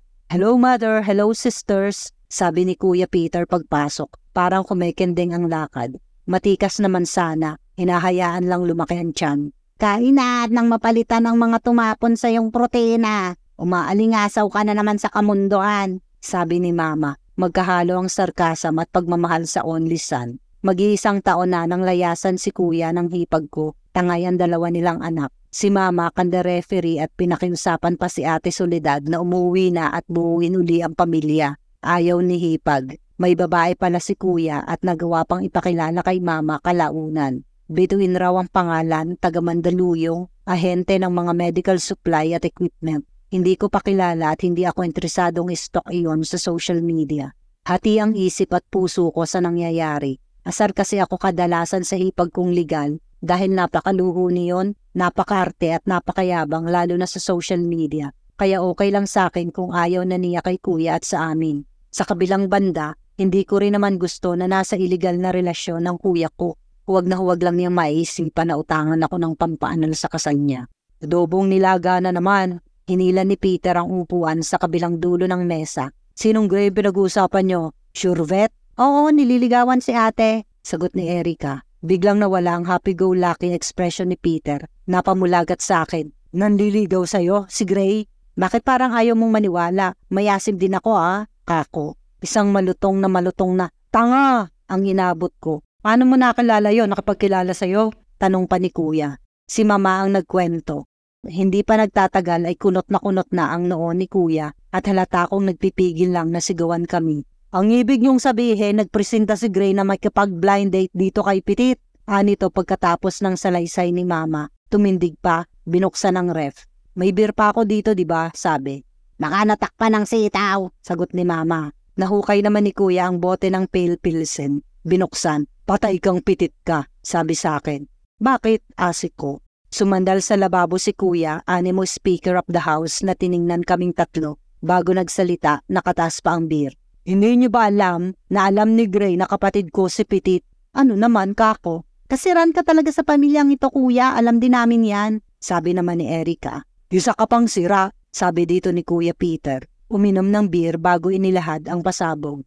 Yung si Gray, ex ni Bituin at hindi matanggap ng gagong yun na ipinagpalit siya sa akin ni B. Sabay-sabay kaming napanganga. Kandatango si kuya, smug. At malamang, kaya ka nililigawan ay para gantihan ako. Pero akong bahala sa'yo, Pitit. Hindi ako papayag na lukuhin ka ng gagong yun. Si Erica ang unang nakabawi sa gulantang. Sure ka, kuya? Kaya naman pala atat na atat ang lintek, sabi ni mama. May timbala ang balak. Lintek na yun, naisahan ako. Makakatikim yan sa akin. Huwag kang mag-alala, anak, igaganti kita. Umawak pa si mama sa kamay ko. Hindi ako makaimik dahil kung kumukulo ang damdamin ng pamilya ko, ako ay bulkang nagdudurana ng apoy. Naniwala ako sa lahat ng kabaitan na ipinakita sa akin ni Gray. Naniwala ako na nagagandahan, nababaitan at napabilib ko ng hustong animal kaya ako niligawan. Ginawa akong tanga ng impacto. Narinig ko na lang ang sarili ko na nagsasalita. Hindi ko naisip na pagkatapos ng mga ipinakita ko sa kanya sa blind date, imposible na magkagusto siya sa akin. Ang laki kong tanga. Anong ibig mong sabihin? Tanong ni kuya. Kasi nga napilitan lang ako sa blind date dahil pinagbigyan ko ang mama. Pero para makatiyak ako na hindi na mauulit ang date, pinapangit ko ang sarili ko. Naligo ako sa langis ng nyug. Kulang na lang ang mahati ang katawan ko at lumipad sa dami ng langis na ipinahid ko sa sarili ko. Nagpakagarapal ako, ninakaw ko pang bulaklak ng may bulaklak doon sa sementeryo. Trying hard pa akong magyosi at uminom. Pero gusto ko pa rin daw, sabi ni Peter. Ibig sabihin may agenda talagang walang hiya. Ako ang bahala sa kanya. Banta nito. Sandali. Awat ko sabay tindig. Mas matamis ang paghihiganti kung ako mismo ang gagawa nun. Deklara ko. I agree. Tinaas ni Erica ang hawak na kubyertos. Paano ka gaganti, ate? Paano nga ba? Igigis ako siya sa sarili niyang mantika, Paco. Naano nga? Si mama. Di sasakyan ko siya. Tas noo pa ako. Lugi ka dyan, sabi ni Peter. Hindi yon, manyakis ka talaga. Bakit ko naman paaabutin sa ganon? Ang ibig kong sabihin, sasakyan ko ang ginagawa niya. Kunwari, hindi ko alam ang maitim niyang balak. Paglilinaw ko. Tapos, tinusok ni Erica ng tinidor ang itlog na maalat at kamatis. Dapat mainlove siya sa akin ng totoo, sagot ko. Mahirap yan. Tinungga uli ni Peter ang beer. Binato ko siya ng buto ng baboy. Huwag kang kontra ng kontra dyan. Paano mo pa iibigin si Gray ng totoo? Sabi ni kuya. Nakita mo naman si Bituin, di ba ma? Pilik pa lang ulam na. Hindi ako maganda ganon. Sigaw ko at inirapan si kuya. Si Erica ang binalingan ko. Turuan mo akong mangakit. Ngumisi si Bunso. Chicken feed. Una, alamin mo kung ano talaga ang mga gusto niya. Yung mga trip niya sa buhay at magkunwari ka na interesado rin sa ganon. Kung mahilig siya sa basketball, kunwari avid fan ka rin ng basketball, mga ganon. Hindi daw yun mahilig sa sports, sabad ni Peter. Anti-proud noon, mga artistic pursuits at mahilig daw yun sa mga romantic na lugar at oras. Sunset sa tabi ng dagat, mga shell sa pilapil, mag-appreciate ng mga paru-parong bukid, manood ng buwan, mga ganong kagaguhan. Itinanim ko iyon lahat sa isip ko. Ano pa daw? Tatanungin ko si B. Ako ang bahala, tutulungan kitang mauto ang lintek na yun.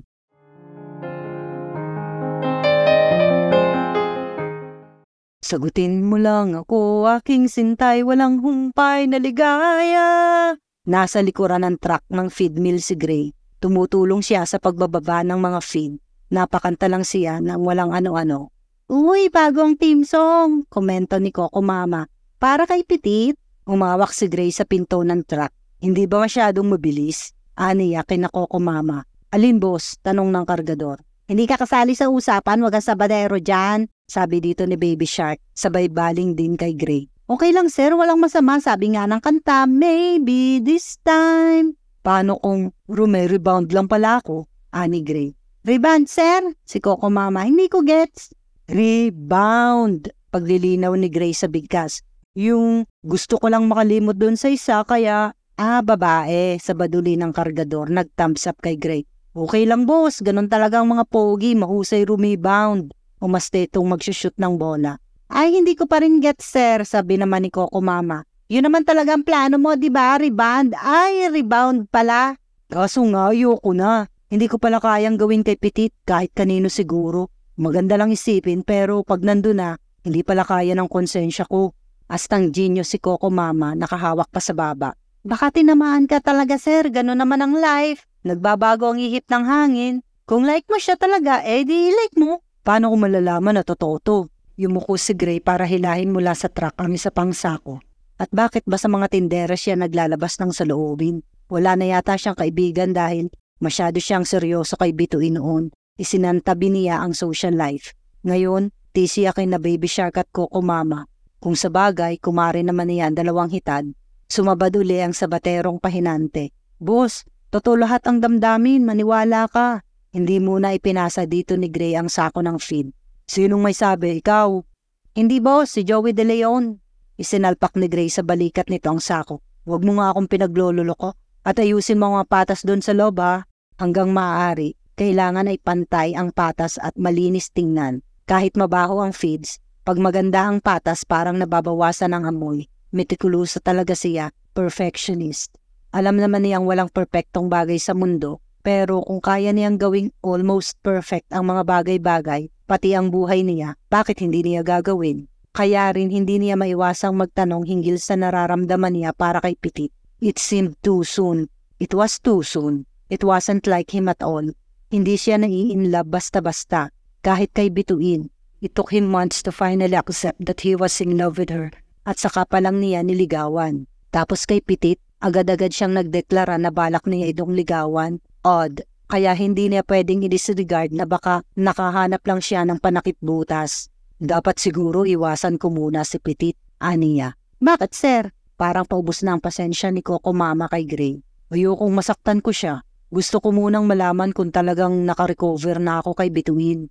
Bumuntong hininga si Coco Mama. Bahala ka na nga sa kulit mo, sir.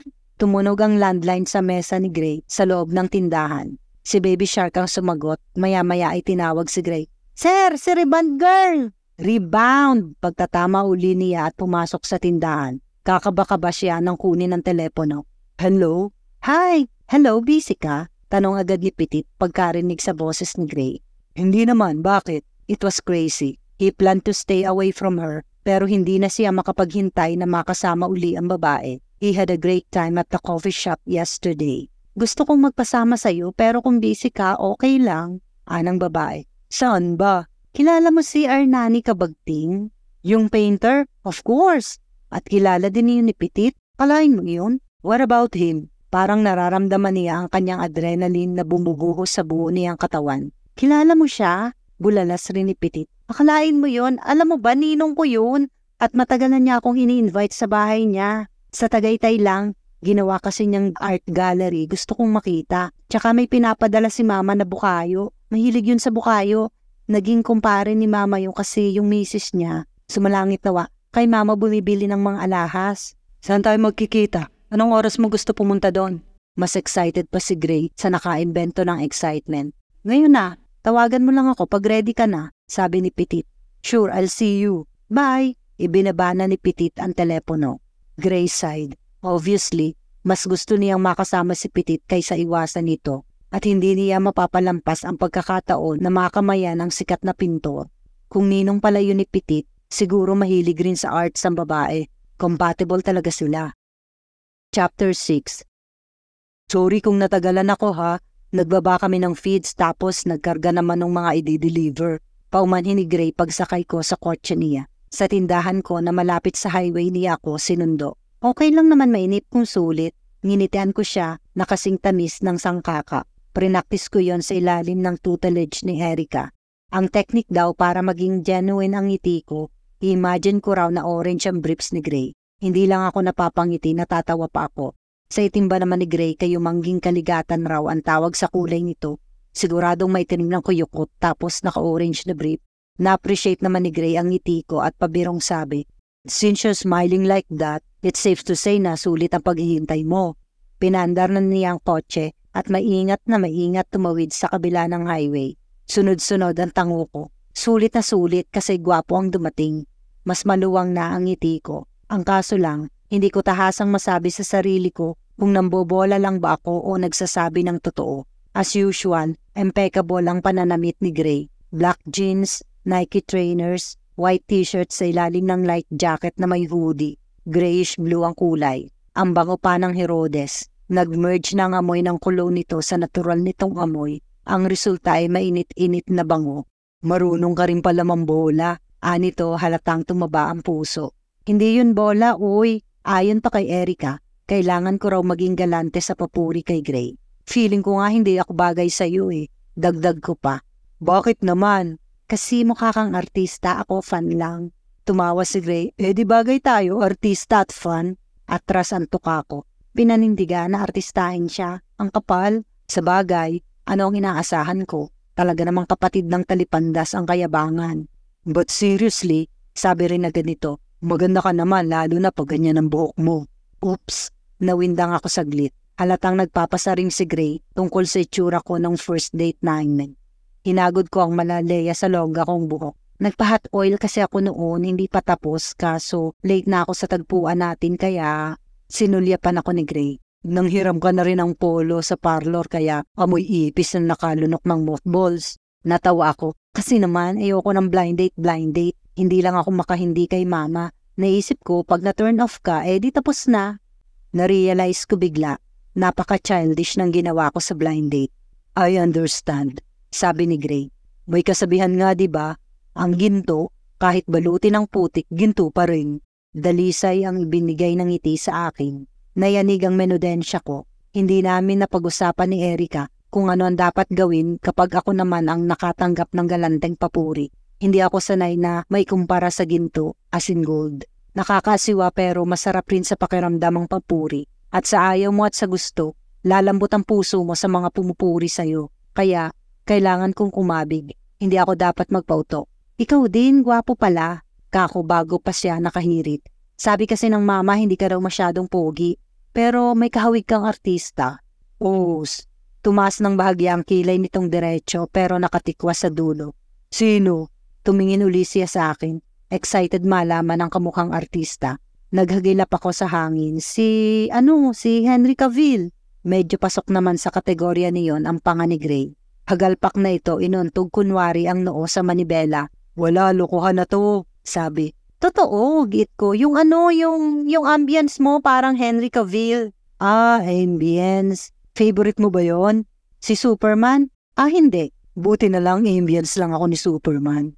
Natawa naman ako doon. Tawang-tawa ako sa mukha ni Gray para akong kinikiliti sa kilikili ng mga hita. Nakakatawa ba talaga si Gray o ako lang ang naaaliw dahil galak na galak akong makasama uli siya?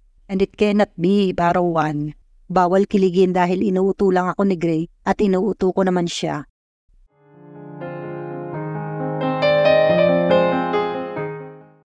Tatlong palapag ang bahay ni Hernani Cabagting sa isa sa mga subdivision sa Tagaytay. Sa ibaba at second floor ang gallery at studio at pagtungtong na pagtuntong doon ni Gray para siyang lumulutang sa alapaap. Kitik ng artworks ang mga dingding at hindi lang paintings, mayroon ring sculptures. Kabilang sa mga nakikita niya ang pamosong portrait ng nanay ng pintor.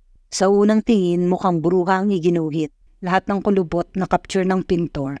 Ang pagod na mga mata na halatang nakita na lahat ang pwedeng makita sa mundo, kasamaan at kabutihan, ang bibig na animo na kay Smith.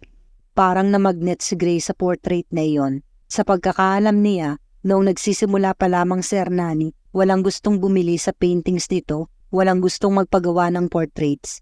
Dahil kung ano ang nakikita, iyon ang ipinipinta ni Hernani. At ang mga tao kahit kailan, ayaw makita ang katotohanan tungkol sa mga sarili. It's so beautiful. Panas na sabi ni Gray habang titig na titig sa portrait. Hindi ako kinausap ng nanay ko nung makita yan. Sabi ni Hernani na nasa tabi niya.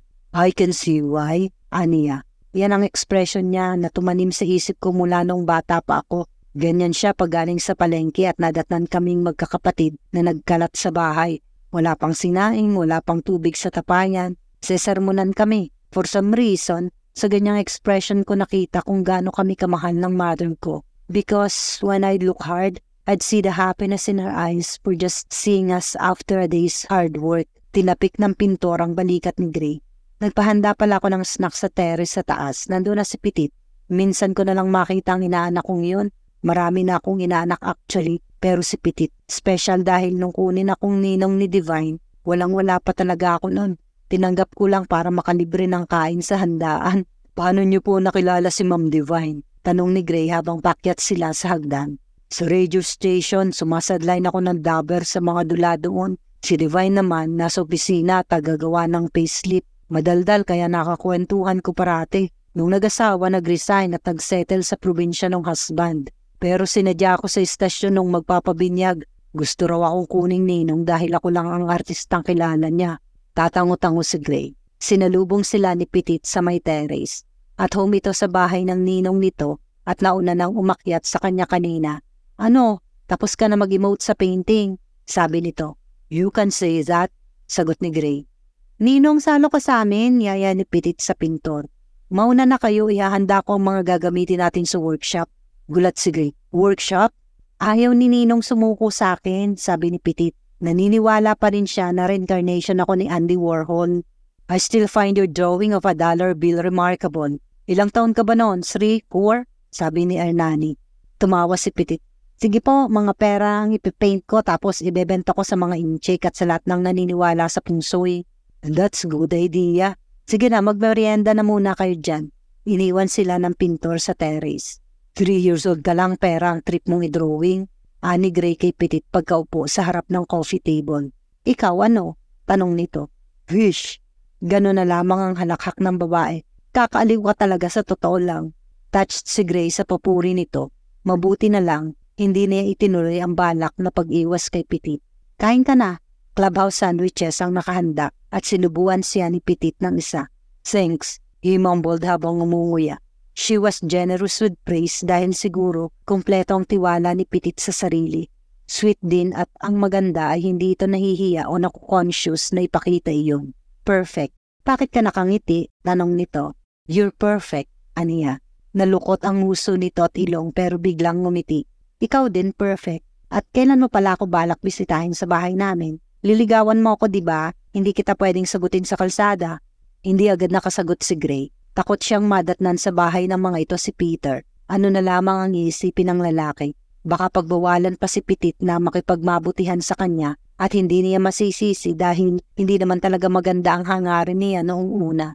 One of these days, nagmamadali ka na bang sagutin ako? She gave him a coy smile. Chapter 7. Napahalakhak ako sa reply ni Grace sa messenger app. Bakit? Tanong ni Erica, nag-i-scrub ng turmeric powder at pulot sa mukha. Nangihilakbot ako sa lagkit. Kung hindi daw niya ako kilala, iisipin niya na pinaimbestiga ko siya. Hindi daw kasi siya naniniwala sa coincidence, pero gumanap daw siyang Florante sa school play tapos malalaman niyang gumanap pala akong Laura. Kay Kuya Peter galing ang trivia. Non-forgettable kay Gray ang school play na Florante at Laura. Chinat ko siya kanina gamit ang malalalim na Tagalog bilang first day of August, buwan ng wika. Sabi ko, ano naman daw? Ikinento ko na unforgettable sa akin ang buwan ng wika dahil gumanap akong Laura sa school play. Para isipin ni Gray, soulmates kami. Tumatawa ako ngayon dahil iyon nga mismo ang naisip niya. Hindi masyadong natawa si Erica. Baka nga nakakahalata na yan, ingat ka. Nanlaglag sa sahig ang mga dilaw na pulbos. Tapos ako ang pagwawalisin.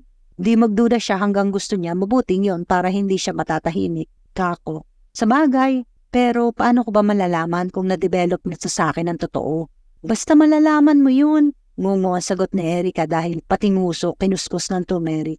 Basta bigyan mo siya ng madaming dahilan para isipin ka mas marami, mas may chance na ma-develop siya. Ano pa ba? Lahat na lang favorite niya, in-appreciate ko na pati Beef Wellington. Google mo nga kung ano yun, nakalimutan ko baka tanungin ako anong nasa. Doon na pabungis ni si Erica. Hirap maghigante no? Kaya pala natutuluyan yung mga kontrabida sa teleserye. Pabubog ko na lang kaya, ako. Nope, nag-emote si Erica. Sabi nga nila, Madaling mawala ang sakit ng katawan pero ang sugat sa damdamin, malalim. Amen. Pinagdaob ko ang mga palad ko. Ang kailangan mo lang iwasan, ate ko, ay ang mahulog sa patibong mo. Baka mamaya in love ka na pala dyan. Pagkatapos ng nalaman natin, malabo, paninigurado ko. Pinapaalala ko lang kasi ang mga kasunod mong gagawin medyo delikado. Tatalon ako sa aeroplano? Mahilig ba daw si Gray mag-skydiving? Tanga, hindi. Mas delikado pa doon pang parental guidance. Ano? Lumapit ako kay Erica, inagaw sa paa nito ang stool na patungan. Lumipat si Erica sa kama ko. Itinaboy ko pabalik sa kama niya. Malagkit ka, iipisin dito. Pangilang date nyo na ba? Tanong niya. Aba, madami-dami na. Una, yung blind date, tapos nagkape kami, then Tagaytay, kahapon naman, kumain uli kami dun sa tapat ng sementeryo. Sa Sabado, lalabas uli kami, daw, di ko pa alam kung saan. Patikimin mo na sa Sabado. Parang natalupa na ang mukha ni Eric kaka-scrub. Dilaw na dilaw. Anong patikim? Nagring ang cellphone ko. Si Gray, sasagutin ko na sana. Inawat ako ni Erica. Hayaan mo lang, dapat hindi ka masyadong available. Eh di deadmahin. Ano nga ipapatikim? Tanong ko na lang uli kay Erica.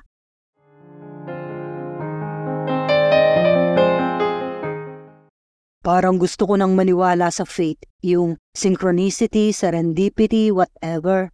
Ipinatong ni Grace sa desk ang cellphone.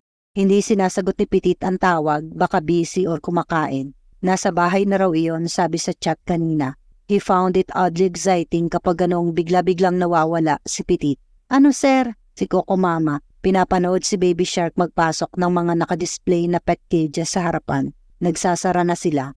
Pinakitaan ito ni Gray ng piso. Bili ka ng Thesaurus, aniya. Dinosaur para kay Shunyi. Tukoy nito sa inaanak ni Gray. Ang ibig sabihin ni Sir, parang soulmate niya si Petit, sabi ni Baby Shark. Tanga mo. At bumaling ito kay Gray.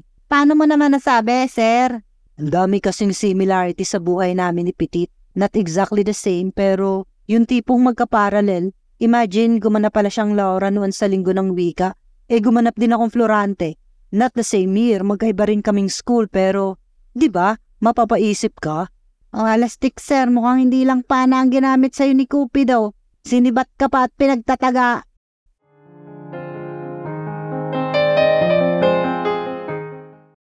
Marunong naman palang mag-overtake si Mr. Ingat. Pero kapag kailangan lang at never ever sa mga kurbada, mahigit 1 oras inabot ang biyahe namin na kung ako ang magmamaneho, makukuha ko ng 45 minutes or less. But don't get me wrong, enjoy ako sa biyahe. Kung ano-ano ang napag-uusapan namin ni Gray. Pero may mga pagkakataon rin na tahimik lang kami pareho at komportable sa mga sarili namin. Sa mga ganoong pagkakataon at dahil sa bagal niya mag-drive, for the first time in years, na-appreciate ko ang scenery pati na ang kalangitan. Asul na asul, halos walang ulap. Kadalasan, tumitingala lang ako sa alapaap kapag parang uulan para maipasok ko na ang mga labada namin. May dumang eroplano sa bahaging natatanaw ko. Lumikha iyon ng guhit sa alapaap, napangiti ako. Sinulyapan ako ni Gray. I'm glad you're happy, sabi. Obvious ba? Na self-conscious ako ng kaunti. Yung eroplano kasi, turo ko sa alapaap. Naalala ko nung maliit pa ako, umiiyak ako pag may dumadaang eroplano kasi inaasar ako ni Kuya Peter. Sabi na iwan daw ako ng eroplano. Hindi ko sinasadyang mabanggit si Kuya at nagilty ako bigla. Parang nagilty rin si Gray, ilang segundong lumipas bago nagsalita. Ako nagtatago kasi tinatakot ako na babagsak daw. Sabi at nginitian ako. Simulat sa pulpala, takot ka sa disgrasya. Comment ko. Natawa siya ng kaunti. Sobrang bagal ba? Tukoy niya sa pagmamaneho niya. Hindi naman, maiiwan lang ako ng eroplano kung ikaw ang maghahatid sa akin sa airport, sabi ko. Designated driver kasi ako nila mama. Hanggang ngayon actually, para hindi na magbunga nga si mama, sinusunod ko na lang kung anong gusto niyang takbo. Nakasanayan ko na. Nakakapanibago lang, amin ko. Pero actually, kung tayong mga Pinoy kaparis mo mag-drive na sumusunod sa batas trapiko, maiiwasan natin yung baradong traffic. Kakana na tayo dyan sa maliit na kalsada. Turo ko sa unahan. Ako ang nagsuggest ng mountain resort. Customer ko ang may-ari. Bibigyan raw ako ng discount pag pumasyal ako sa resort nila. Pagliko namin, naging palusong ang kalsada at makitid lang. Marami ring kurbada. Isa pang advantage na si Mr. Ingat ang chopper. Kampante akong hindi kami mahuhulog. Latonias ang pangalan ng resort. reception area at restaurant ang mabubungaran. May reservation kami at iyong pinakamagandang pwesto ang inilaan ng customer ko sa amin. Bahagi ng resto pero nakahiwalay ang pahabang balkonahe at may panoramic view kami ng kabundukan, kagubatan at mga lawa. Nice! Comment ni Gray at hinilang isang upuan para sa akin. Nakakapanibago talaga dahil tumanda ako na walang gentleman sa buhay ko. Mabait si Papa pero hindi nun alam na kailangang ipagbukas ng mga pinto ang mga babae o ikuha man lang ng upuan. Thank you, paka-gentleman mo talaga, kako kay Gray. Is that a compliment or you're one of those na ano? Yung ayaw ng mga ganon na pakiramdam nila minamaliit ang kakayahan nilang mga babae o kaya naman ay pinangungunahan sila. Ay hindi, malutong kong tanggi ako pa. Gusto mo akong ipagbuhat ng bigas, go ahead, tuwa ko lang. I wagged my finger at him. Pero wag ka, ang mga lalaki rin ngayon ayaw na maging gentleman. Hindi nagbibigay ng upuan sa mga babae sa bus kasi pare-parehas lang daw silang pagod. Ayokong makipagtalo sa ganun. Basta ko, hindi mapapakali pag ako ang nakaupo tapos ang babae nakatayo sa bus. Titisin ko na lang mga awit kesa makonsensya ako. Napangiti ako doon pero kinulit ko pa rin si Gray. Ano kung security guard ka, magdamag ka sa duty, antok na antok ka, mamimigay ka pa rin ng upuan sa bus or LRT? He grinned at me. Makokonsensya pa rin ako at susundin ko na lang din kung ano ang sabi ng konsensya ko. Ganun lang ang rule ko sa buhay. If it doesn't feel right, why do it? Ibig sabihin, hindi rin siya intentional na mananakit ng kapwa, lalo na kung babae. Parang sincere naman siya sa sinabi. Parang yan talaga siya. Mali ba kami nila kuya? Wala naman yatang intention si Gray na lokohin lang ako para makaganti kay kuya. Diretsahin ko na kaya, but for some reason takot ako. Ang nagawa ko lang itanong nang may silbi sa amin ng waiter ang mga in-order namin ay kung ilan na ang naging girlfriend niya. 2. Sagot ni Gray na mukhang ina-anticipate na ang disbelief ko. Hindi nga, napadukwa ako sa mesa. Oo nga, sana magkaroon na ng pangatlo. Tumingin na diretso sa mata ko. Patay mali ako. Bakit ang tipid? 2 pa lang. Ayaw mo ba noon? Hindi ako babaero. Aniya. Matagal ka siguro ma-fall tapos pag nagmahal ka, dibdiban. Sabi ko, kahit mapait iyon sa bibig ko. Ibig sabihin kasi niyon, posibleng mahal pa niya talaga si Bituin at ako ay panakit-butas lang. What about you? Tanong niya. When was your last relationship? Natawa ko, asyumero ka naman masyado. Huh? Asyumero ka na nagka-boyfriend na ako, kako. You mean? Bigla siyang tumawa. Hindi yata ako naniniwala. Sinalina niya ng sabaw ng bulalo ang maliit na bowl at ibinigay sa akin. Di wag ka maniwala, tinanggap ko ang bulalo. Di nga, sabi uli. Oo nga, git ko, wala talaga, wala pang nagkakamali sa akin. Bakit? Aniya parang si Bathala ang tinatanong dahil nahihiwagaan sa mga bagay-bagay. Sabay plato naman ang kanin ang inialok sa akin. Kumuha ko ng kanin mga 1/2 cup. Tsaka ang gusto ko pag nag-boyfriend ako, yun na din ang pakakasalan ko. Delikado pala ako, biro niya. Oo naman, sagot ko. Sumandal siya sa upuan. My. Pero mukhang aliw na aliw. Pero I think I know why hindi ka pa nagkaka-boyfriend. Bakit sa palagay mo? Love life na pinag-uusapan namin kaya naalala ko na ang date na ito ay para sa second phase ng paghihiganti ko. Halos magdamag namin yung pinagdiskusyonan ni Erica. Kailangan kong bilisan kumain. May tendency ka kasing maging intimidating. Swerte ko lang na sa blind date kita nakilala at greasy ang buhok mo. Nasamid ako. Kaya hindi ka na-intimidate, tumango si Gray. But the other guys, nauunahan siguro sila ng hiya kasi anong mau-offer nila na hindi mo kayang ibigay sa sarili mo? Square ba yan? Ba't parang bola? Kako. Tinitigan lang niya ako na parang hinahamon akong makipagsapalaran sa kanya. Nakaka-fluster ang titig niya. Bilisan na natin, sabi ko na lang. Magsiswimming pa tayo. Ha? Gulat siya. Resort to, kaya maliligo tayo sa pool doon sa taas. Itinuro ko ang parang burol sa labas ng bintana. May hagdanang bato na paikot, may swimming pool sa tuktok. You didn't tell me, hindi ako nagdala ng panligo. Girl Scout ako, dinalhan kita, binili ko sa ukay. Pagsusutin mo ako ng galing sa ukay, kulang na lang ay mag-sign of the cross si Gray. Parang napakalaking kasalanan, nabilhan siya ng damit galing sa ukay.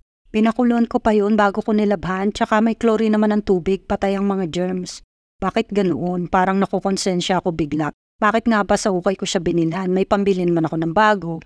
Baka patay nang nagsuot niyan, baka kung anong kinamatay. Hindi, ano yun? Mall pull out actually. Nilabhan ko lang maigi kasi maalikabok. Palusot ko, sobrang nakonsensya na ako talaga. Duda ko kung magagawa ko pa ang second phase ng plano ko.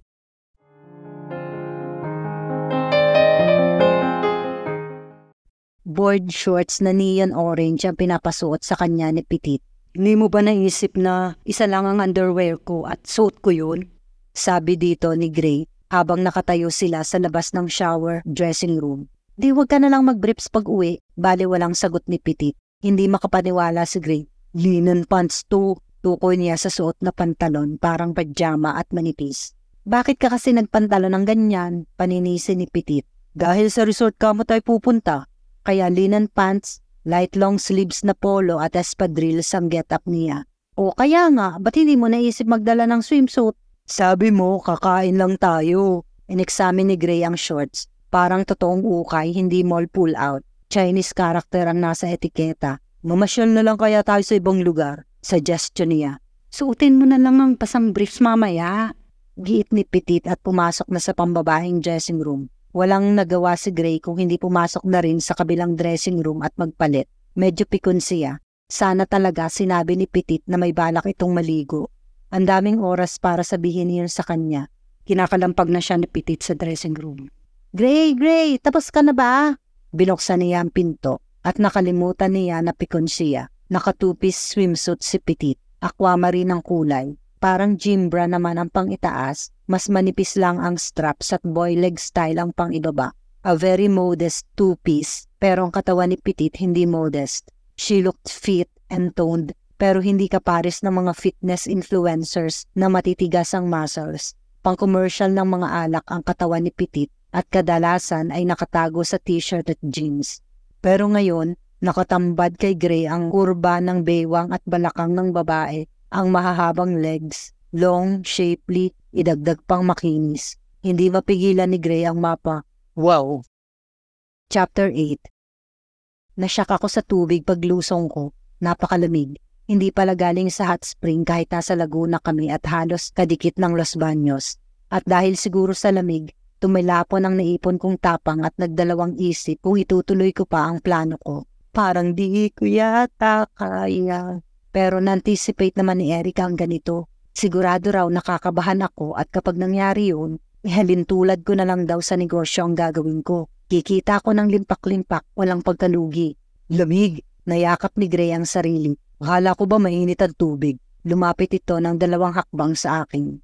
Isipin mo na lang isa siyang container ba ng bigas galing Vietnam, sabi ko sa sarili ko. Kaso, maskis ang gulo ko tingnan si Gray ayaw magmukhang container van. Kasing tigas siguro. Sa lapad ng balikat nito at kaha, parang kayang-kayang bumangga sa lahat ng hamon sa buhay. Hanggang clavicles nito ang tubig pero nabistahan ko na siya kanina. Wala namang pande-pandesal na tinatawag sa tiyan pero flat iyon at may mga balahibo mula sa pusod pababa. Pubic hairs na rin kaya ang tawag sa ganoon dahil obvious naman kung saan pupunta ang mga balahibo. Hindi ko alam. Wala akong alam. Ako na yata ang uling birhen ng Santa Monica. Hindi pa rin ako nakakasilip ng mga porn dahil kasama ko sa kwarto si Erica ever since the world began. Sa kabilang panig yata ako na hindi man lang nakaka-eyeball ng ligaya at aliw. Malamang, ikategorize ako ni San Pedro kasama ang mga sister madre. Ano, nanigas ka na dyan, biro ni Gray. O hindi ka marunong lumangoy. Huwag kang magulo, nag-iisip ako. Pasinghal kong sagot. Napatawa ito. Pwedeng malaman kung ano? Tiningnan ko siya. Hindi pwede, kako. Masalimuot. Ang ideya ko lang ng male sexiness ay yung nakikita ko sa social media. Mga borta na umiindak. Ini-scroll up ko agad at baka tambakan ako ng ganoon ni algorithm. Pakikuba sa mga lalaking nagpapasexy. Ni hindi sumasagi sa isip ko kung ang kaharap kong lalaki ay sexy o hindi. Ang importante sa akin ay kung matino yun kausap at hindi tatalbog ang mga tseke. Kaya sa kasawayang palad, napagtanto ko na hindi ko pala alam kung ano ang sexy at kakit-akit na lalaki. Ngayon lang, ang sexing lalaki pala may audience impact kahit na nangingidig at namumutla sa ginaw. Ang sexing lalaki pala, maski orange ang shorts mukhang malinamnam. Malinamnam sus Mariosip. Saan ang galing yun? Gusto ko bang kainin si Gray? Hindi naman still, hindi ko malis ang pakiramdam na may something na malinamnam sa kanya. At nagre-react ako sa hindi maipaliwanag na paraan sa hubad niyang katawan. Hindi naman siya ang unang lalaki na walang pangitas na nakita ko. Ano ang pinagkaiba ni Gray? Bakit parang gusto kong magpayakap at magpahalik? It wasn't like me at all. Ang pantasya ko sa crush ko, kadalasan ay yung tipong magkikita kami sa bangko, magkukumustahan, hanggang maisipan naming magnegosyo, magsosyo sa negosyo. Ganon lang ako mag-ilusyon. Walang kissing scene or whatever dahil pakiramdam ko ay hindi realistic ang pantasya pag nilagyan ko ng ganoon dahil hindi ko naman alam kung paano ginagawa ang mga bagay na yun. Come on, it's your idea. Untag ni Gray sa muni-muni ko. Bad idea, amin ko. Lumapit ako sa hagdan na tiles at naupo doon. Katal to the max dahil nahangina ng upper body ko. Mas malamig kung uupo ka lang dyan. Halika, langoy tayo. Aya pa rin ni Gray. Nangalumbaba ako. Imbes na si Gray ang padanasin ko ng impact na taglay ko, ako ngayon ang na-overwhelm sa impact niya. Ngayon mo pa naisipan mag-isip. Lumapit siya sa akin. Maglangoy ka na lang dyan mag-isa. Yay! Tili ko. Hinaltak ako ni Gray pabalik sa tubig. Napasubsob ako, nakalunok ng chlorinated water. Ano ba? Kainis ka. KJ mo tara, race tayo. Sige, mauna ka. Para siyang natigilan. Okay ka lang ba? Bumuntong hininga ako. Hindi. Bakit? May kailangan akong gawin, hindi ko magawa. Nakatitig ako sa mukha ni Gray at kinikilabutan ako sa sarili kong boses. Para akong kuting na nangihingi ng pagkain. Malamang pati mukha ko parang puting na SPG. Nagsusumamo ang mga mata, nanginginig ang whiskers. Putris. Biglang hinawakan ni Gray ang baba ko. Do you need help? Napatras ang mukha ko sabay iwas ng tingin dahil parang alam ni Gray kung ano ang pinoproblema ko. Imposible, pero nang sulyapan ko uli siya, nakatitig pa rin siya sa akin. Parang nakasulat sa mukha ko ang laman ng isip ko at nagbabasa lang siya. Posible kaya iyon? Only one way to find out. Ano pa sa palagay mo ang iniisip ko? Inilipat niya sa balikat ko ang kamay niya. Kung nangatal ako lalo, iyon ay dahil biglang nag-init ang sikmura ko habang ginaw na ginaw ako.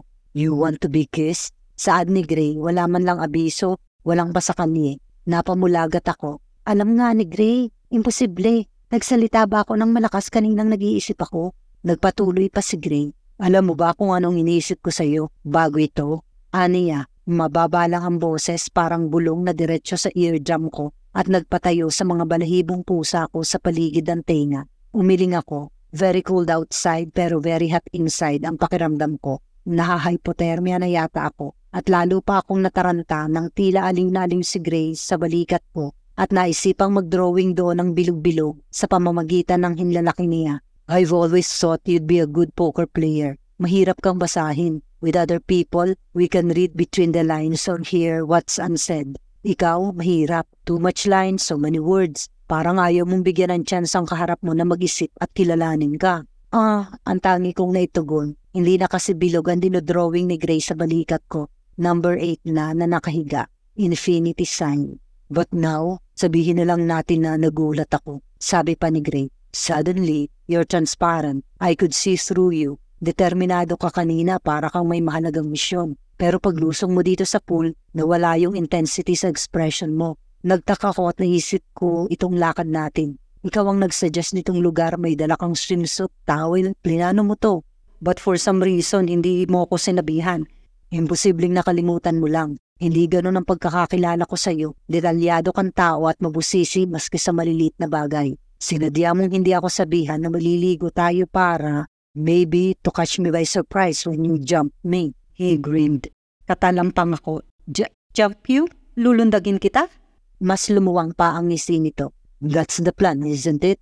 Ano naman? Umirap ako. Pag booking, magtaray ka na lang. Hindi ako makatanggi dahil totoo naman ang sinabi niya. Ang hindi lang niya na-deduce ay ang rason. Sabi ni Erica kagabi, para daw matiyak na iisipin ako ni Gray gabi at araw, kailangan ko itong halikan.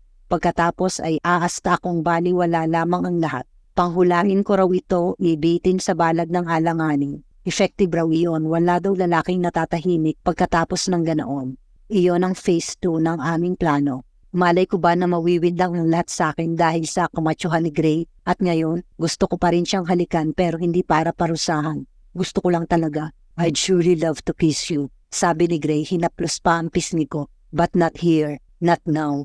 Ha? Lumipat sa likod ng ulo ko ang kamay niya at kinabig ako papunta sa balikat niya. Pagkatapos ay naramdaman ko na lang na hinalikan niya ako sa bumbunan. Hindi pa kita nauumpisang ligawan ng maayos. Hindi ko gagawin yon hanggang mayroon pa akong hindi naaayos na problema.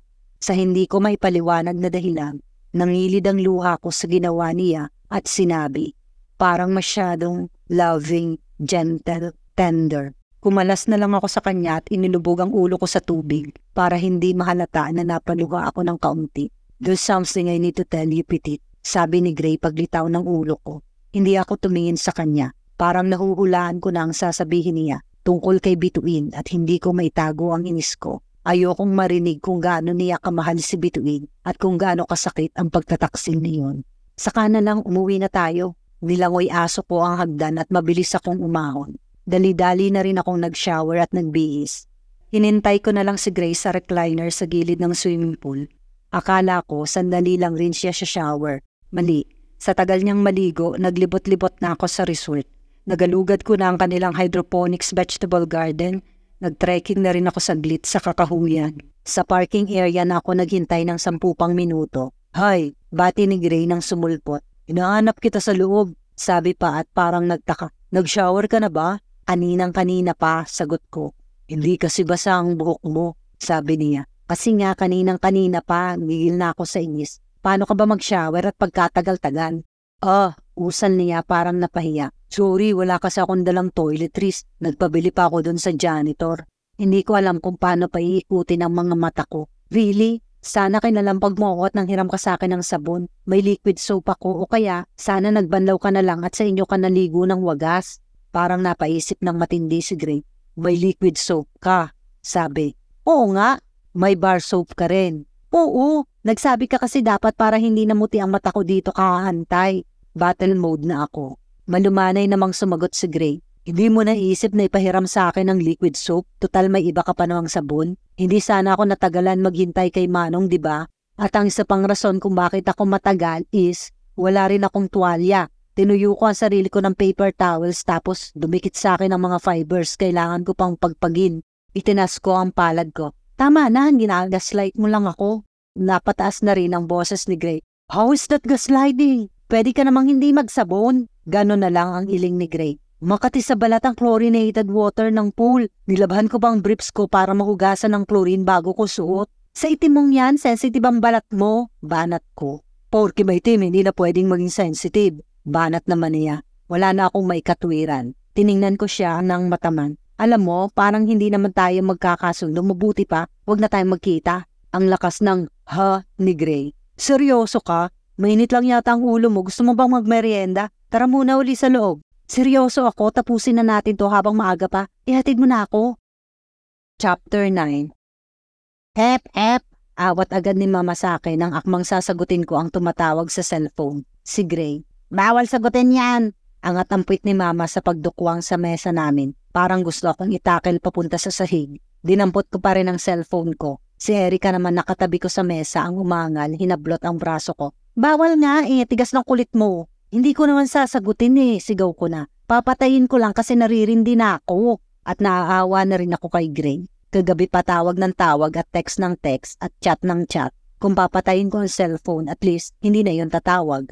Paano ang negosyo mo kung patay ang cellphone mo? Sabi ni Mama, sabay dinuro ako ng buto ng chicken leg nang inangasab niya. Kung gusto kanyang makita at makausap, bakit hindi siya pumunta dito? Hindi niya kaya dahil may masama siyang hangarin. Si Erica ang pumatay ng cellphone ko. O yan, isinalpak iyon sa dibdib ko. Ano ba problema nyo? Kako sa kanila. Ikaw, dinuro din ako ni Erica, chicken wing this time. Ang sabi mo, tuturuan mo ng leksyon kaya sinuportahan ka namin. Pero kagabi sabi mo ayaw mo nang gumante at Diyos nang bahala sa kanya. Di okay, fine. Ikaw ang masusunod. Pero since Diyos nang bahala, bakit mo pa kakausapin? Bakit mo pa sasagutin ang tawag? Hindi ko nga sasagutin, giit ko.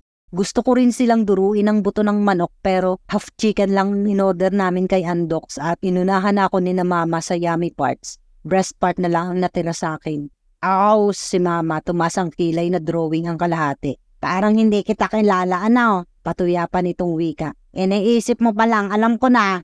Kung bakit naman kasi naisipan kong awayin si Gray. 10 araw na ang nakakalipas na pag-isip-isip ko na ang dahilan kung bakit napikon ako sa kanya ng ganoon na lang. Natakot akong pag-usapan namin si Bituin. Bukod sa ayokong marinig ang pangalan ng babaeng yon sa labi ni Gray, tiyak na mababanggit rin si Kuya Peter at mauobliga akong aminin kay Gray na kapatid ko ang tumangay sa bituin niya. Magkakabukingan kami na alam naman namin kung sino ang isa't isa at iyon ang hindi ko gustong senaryo. Frustrated ako sa sitwasyon kaya war freak ako. Aminado na akong immature ako sa part na iyon at hindi ko alam ngayon kung paano magsisimulang magpaliwanag kay Gray. Kaya hindi ko masagot ang mga tawag niya kahit bawiin ko pa ang mga sinabi ko kahapon at makipagkita uli sa kanya sooner or later. Kailangan naming pag-usapan ang issue kina Kuya at Bituin. Aamin ba si Gray na ginagantihan lang niya si Kuya sa pamamagitan ko at kaya ko bang aminin sa kanya na sinakyan ko lang ang plano niya? Hoy, kinakausap kita, Petrita. Untag ni Mama sa akin. Tumingin ako sa kanya. Kung alam niyo talaga anong iniisip ko ngayon na Ber, hamon ko. Dinot-dot ni Doña Divine ang sentido ko. Hindi ka pwedeng umibig sa lalaking yon, Petrita. Bakit, kako? Magiging lawa ang buong paligid, malulunod kayo. Tutubuan ako ng kaliskis, kagaya sa mga alamat. Ako ang may kasalanan kaya nakilala mo yon, inaamin ko at patawarin mo ako. Pero ngayong alam ko na kung ano talaga ang balak nun, hindi naman ako papayag na maapi ka at mangyayari yung pag inibig mo siya. Inubusan na rin nila ako ng sarsa. Wala akong masawsawa ng chicken breast. Napilitan akong tumayo at kumuha ng Mang Tomas. Paano, Mama, Erica, kung nagkakamali pala tayo at wala namang balak maghiganti kay Peter si Gray, paano kung talagang na-inlove siya sa akin? Paano mangyayari yun? Si Erica parang masusuka sa sinabi ko. Inambahan ko siya ng bote ni Mang Tomas. Kanina ka pa, ang sabi mo nung isang linggo, malaki ang posibilidad na maakit ko si Gray dahil maganda ko at smart at lahat-lahat. Tapos ngayon, tatanungin mo kung paano mangyayari yon. Gaga ka talaga kahit kailan. Pwes, kailangan ko ng pureba, sabad ni Mama. Gusto ko pumunta siya dito sa bahay, dito kanya liligawan. Para makita ko mismo ng mga mata ko, marinig mismo ng tainga ko na talagang mahal ka niya. Chapter 10. Thank you for agreeing to see me. Tumayo si Gray at tinangkang alalayan sa pagupo si Bituin kagaya ng nakagawian niya sa lahat ng babae. Pero sinaway siya nito. I'm okay, I can manage. Daw po ito sa pabilog na couch sa sulok ng coffee shop kung saan sila nagkasundong magkita. Naupo siya sa katapat nito at matamang pinagmasdan ng ex-girlfriend. Nang makita niya itong papasok sa coffee shop, he thought she looked different. Pero inisip niyang dala lamang iyon ang hindi nila pagkikita ng mahigit 5 buwan. Pero ngayong kaharap na niya ang babae, nag-iba pala talaga kaysa sa nakasanayan niya. Hindi pala nalipad lang ng hangin sa labas ang buhok. Talagang buhaghag iyon at nagtitikwasan. May kaunting lipstick at blush on pero walang pintura ang mga kuko at maiksi unlike before. White blouse, jeans at elevated flip-flops lang ang suot. Ang Bituin na kilala niya, hindi mo mahuhuling naka-rubber flip-flops. Ano ang nangyayari? Hindi ba ito inaalagaan ni Peter? Namumroblema ba ito sa bagong boyfriend? Kung sa bagay ay problema naman talaga ang marital status niyon. Tinawag sa counter ang pangalan niya. Nag-excuse si Gray sandali para kunin ang kape nila at pastries. Gray, sabi ni Bituin pagbalik niya sa mesa. I want to apologize for the bad things I've said the last time we talked. That's the only reason I agreed to see you. Thanks anyway. Namayani sa kanilang katahimikan dahil ang totoo ay hindi niya alam kung paano mag-uumpisa. Ngayong kaharap na ulit niya si Bituin. The drastic change in her caught him off guard. Yung mga nasabi ko, basag nito sa katahimikan nila. Nasabi ko dahil galit na galit ako. Naiintindihan ko, parang walang narinig si Bituin, nagpatuloy lang. Sa sarili ko, tinikman nito ang kape. I've been obsessed with you since the day we met. Pakiramdam ko, ikaw ang Prince Charming ko. You were perfect, Gray. Feeling ko nasa iyo na lahat ng katangian na hinahanap ng isang babae. Kaya ginawa ko lahat para mapansin mo ko. Kung Prince Charming ka, I had to be a princess. Sumubo ito ng pastries na pangiti. Na-drain halos ang bank account ko sa kagustuhan kong bumagay sa'yo. Sa dermatologist pa lang umiyak ng wallet ko. Kailangan ko pa ng bagong wardrobe. Pero hindi alam ni Gray kung ano ang sasabihin. Shocked siya sa mga naririnig. He never thought of those things. Hindi lang yun, wika pa ng babae. I had to maintain my figure, ginutong ko ang sarili ko. In short, nabaon ako sa utang sa credit card at naging malnourished para sa'yo. Pero hindi ko naman hiniling na gawin mo ang mga yun. Hindi ko maintindihan. Bakit? Dahil perpekto ka masyado. Hindi mo sinasadya pero pakiramdam ko, kailangan ko ring maging perpekto, Gray. Imbes na maging totoo ako sa sarili ko, nagkunwari ako hanggang parang hindi ko nakilala ang sarili ko. Imbes na masaya ako, lagi akong natatakot na malaman mo kung ano ko, na ganito lang. Ibinukas nito ang mga palad sa mesa. Hindi ako perpekto at masyado akong na-insecure sa'yo. Kaya naghanap ka ng iba, saad ni Gray. Kaya nga nagalit ako ng gusto sa sarili ko Kasi hindi ko naman kailangan baguhin ang pagkatao ko. Kung mahal mo ko talaga, tatanggapin mo ko na ganito lang. Ito ang totoong ako, Gray. Without the dermatologist, my skin breaks out. And I really can't afford those designer clothes and bags. Pero ako rin lang ang may kasalanan. I was to blame for my misery. Nagpretend ako from the start para akitin ka. Nang makuha ko ang gusto ko, akala ko magiging masaya na ako. Pero bawat oras na kasama kita, ingat na ingat ako sa pagkilos at pananalita. Ayokong may masabi ka na kapirasong negative thing about me. I didn't know that he caused her so much misery by being a perfectionist. I'm sorry. I met Peter at my worst. Sa bangko, kinausap ko yung bank manager. Nakikiusap ako na ma-approve ang loan ko dahil hinahabol ako ng credit card companies. Hindi ako pinagbigyan. I was crying. Naawa si Pete sa akin, sinamahan niya ako hanggang sa labas. Ayun, nasabi ko sa kanya lahat ang problema ko. Tinulungan niya akong ayusin ang finances ko. Pinuutang ka niya? Umiling si Bituin. Tinuruan niya ako na mag-manage ng pera ko. Inutusan niya ako na bayaran ko ang mga utang ko na hindi mangungutang sa iba. I had to sell my things. Tsaka may CPA siyang kaibigan na gawan niya ng paraan na principal lang ang bayaran ko. Bumuntang hininga ito. The thing is, kay Peter, I don't have to be someone I am not. Noon ko nakita na ang nararamdaman ko para sa iyo ay hindi pagmamahal. I'm sorry, I was just obsessed. I was in love with love at alam ko, yun din ang damdamin mo sa akin. You were really not in love with me. Akala mo lang mahal mo ko dahil perfect ako. Ginagap ni Gray ang kamay ni Bituin. I'm so sorry I caused you so much trouble, B. If you're still in trouble, please don't hesitate to ask. No, okay na ako. May mga bayarin pa ako pero malaki naman ang nabawas sa expenses ko kaya nakakapagbayad na ako ng maayos. Ngumiti ito. Huwag mong sisihin ang sarili mo. Hindi mo man talaga kasalanan. Ako ang nagpakagaga pero tapos na yun. May pakikiusap lang sana ako ngayon. Anything. Mabuting tao si Pete pero naiintindihan ko kung galit ka sa kanya. Sana lang huwag mo nang idamay ang pamilya niya. Natigalgal si Gray. What do you mean? Si Petit, hindi makaimik si Gray. Nagpatuloy si Bituin. Pete had been asking me a lot about you. Nakahalata na ako at kinumpronta ko siya. Inamin niya na para kay Petit ang ginagawa niya dahil balak mong lokohin ang kapatid niya para makaganti sa kanya. He said he was sure of that kaya bago mangyari yon, ikaw muna ang lolokohin ni Petit at tinutulungan siya ni Peter by feeding her information about you. Lalo nang hindi nakaimik si Gray. Ginagap ni Bituin ang kamay niya. Totoo bang balak mong gamitin si Petit, Gray?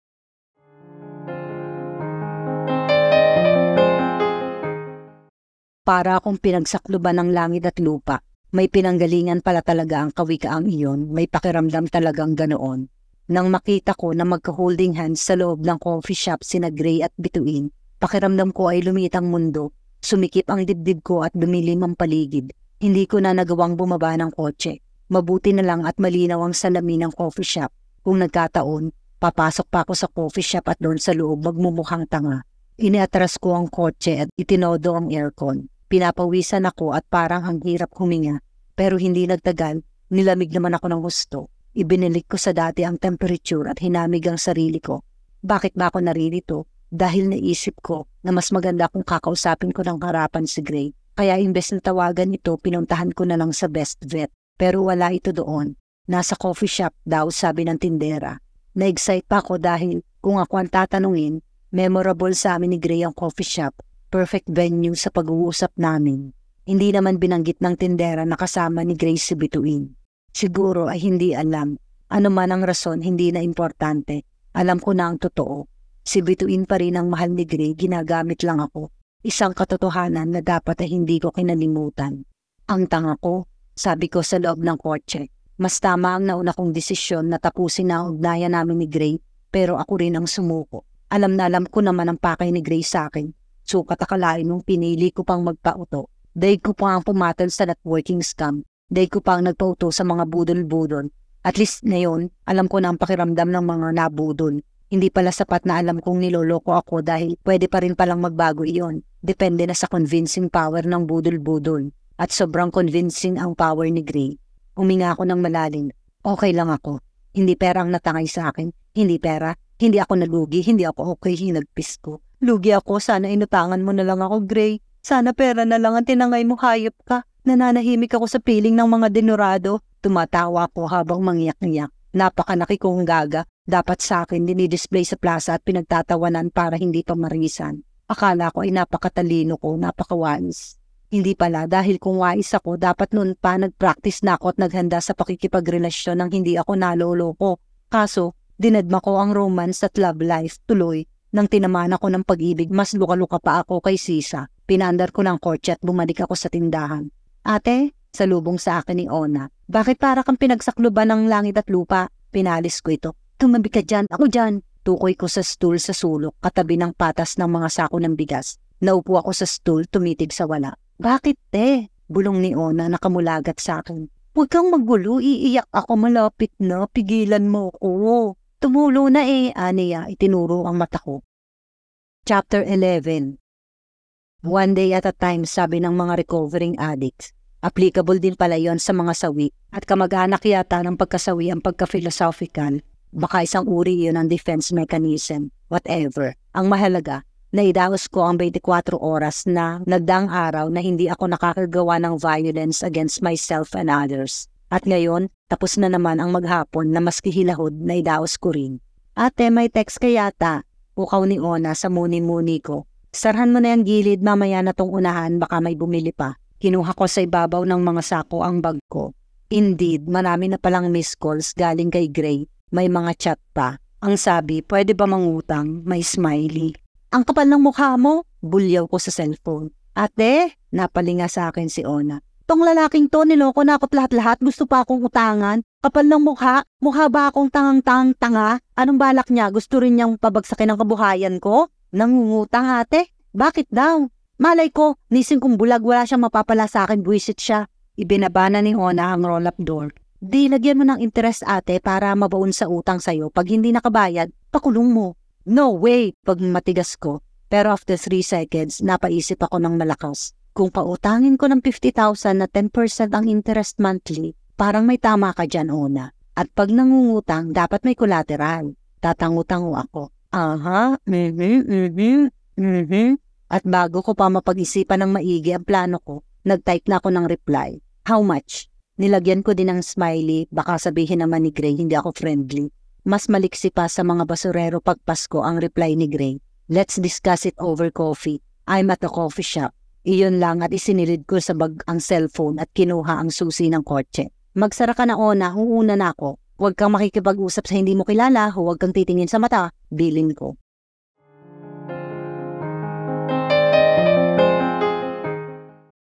The Coffee Shop ang napaka-creative na pangalan ng kapihan at kung sakaling sisikat ako at may isulat ang aking talambuhay, malamang The Coffee Shop na rin ang pamagat. Parang bahagi na ng buhay ko ang lugar.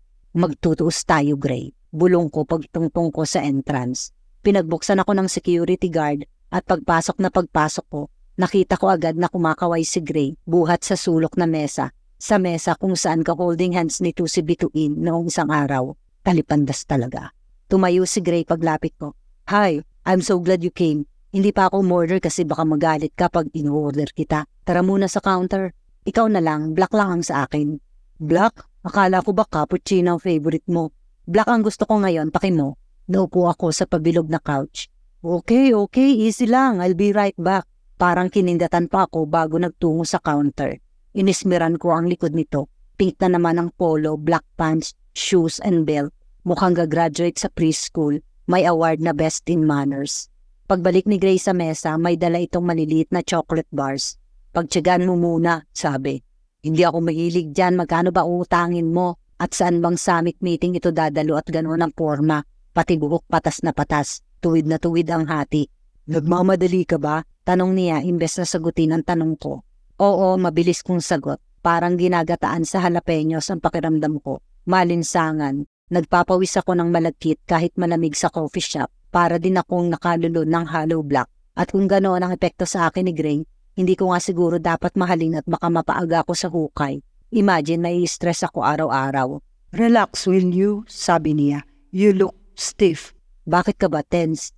Mind reader pa talaga ang yuntik. May inuutangan ba na hindi natetense? Palusot ko. Kinakabahan ako sa uutangin mo kaya gusto kong malaman kung magkano. I see. Itinoon niya ang mga siko sa mesa at pinagsalikop ang mga kamay. Tanda mo yung nakwento ko sa'yo tungkol sa bakahan. Kung anong ginawa ng uncle ko. Sinangla sa bangko, 2 milyon ang sangla. 2 milyon ang uutangin mo? Aba naman! Tumawa si Gray. Nakakatuwa ka magulat. Bakit? Bakit ko pa ba itinanong? Obvious naman na inuutulang ako nito. Hanggang kailan ba ako magiging tanga sa lalaking ito? Kung ganito pala ang pag-ibig, ayoko na talaga. Imagine lagi na lang akong magiging willing magpabudol. Aba naman, naninigas ang leg mo, nangungunot ang no, bumubuka ang ilong, parang pati buhok mo tumatayo. I never thought I'd love that expression on a woman's face. It's so unladylike. Hindi ako lady, asik ko. And I'm not a knight. Anitong tila makasalanang nagbalik loob. Anyway, hindi naman 2M. Magkano? 500. 0.5M. Hindi agad ako nakainik. Mabigat pa rin yung 0.5M. Pero ibig sabihin niyon, mas mababaon sa utang si Gray. May interest yun, kako after 20 seconds. I know. Tinawag sa counter ang pangalan niya, nag-excuse sa akin. Pagbalik, bukod sa mga kape, may isang buuring blueberry cheesecake. Kung hindi natin maubos, take home mo na lang, sabi. Kailangan ko din ng collateral, sabi ko. Mukhang masarap ang cake pero may hollow block na sa tiyan ko. Baka masuka ko pag kinain ko. I was expecting that, ani Gray. Yung rehistro ng auto ko. Wala bang iba? Property halimbawa, ako. $500,000 lang naman. Uy, malaki yon kahit na. Ayoko kasi ng sasakyan hanggat maari, nababa ang value. Kung ayaw mo ng kotse, puri ko na lang. Tumawa siya. Lugi naman ako masyado doon. Pitit naman please. Kailangan ko talaga. Lalaki ng lalaki ang interes ng bangko. Alam mo naman ang mga bangko. Mas matutuwa pa pag hindi ka makabayad sa utang. Ayoko mawala ang bakahan ni na mama. Noon, lagi nila akong nasasabihan na walang malasakit sa ikinabubuhay namin. Kasi nga, maarte daw ako, maselan. Ayoko nang nadudumihan. But the truth is, I will do anything to save the farm. Sa kaunting lupay na yun ang galing ang ipinambuhay sa amin ng parents ko. And I need your help. Ang hirap sa lalaking ito, sa loob-loob ko. Ang husay magpabagbag ng damdamin. Ipinaglay siguro sa Makata o kay Christopher de Leon. Please, mukha itong tuta na nagmamakaawa ng kaunting liempo. Para naman akong amo ng tuta na isang buong biik ang nais ibigay sa alaga.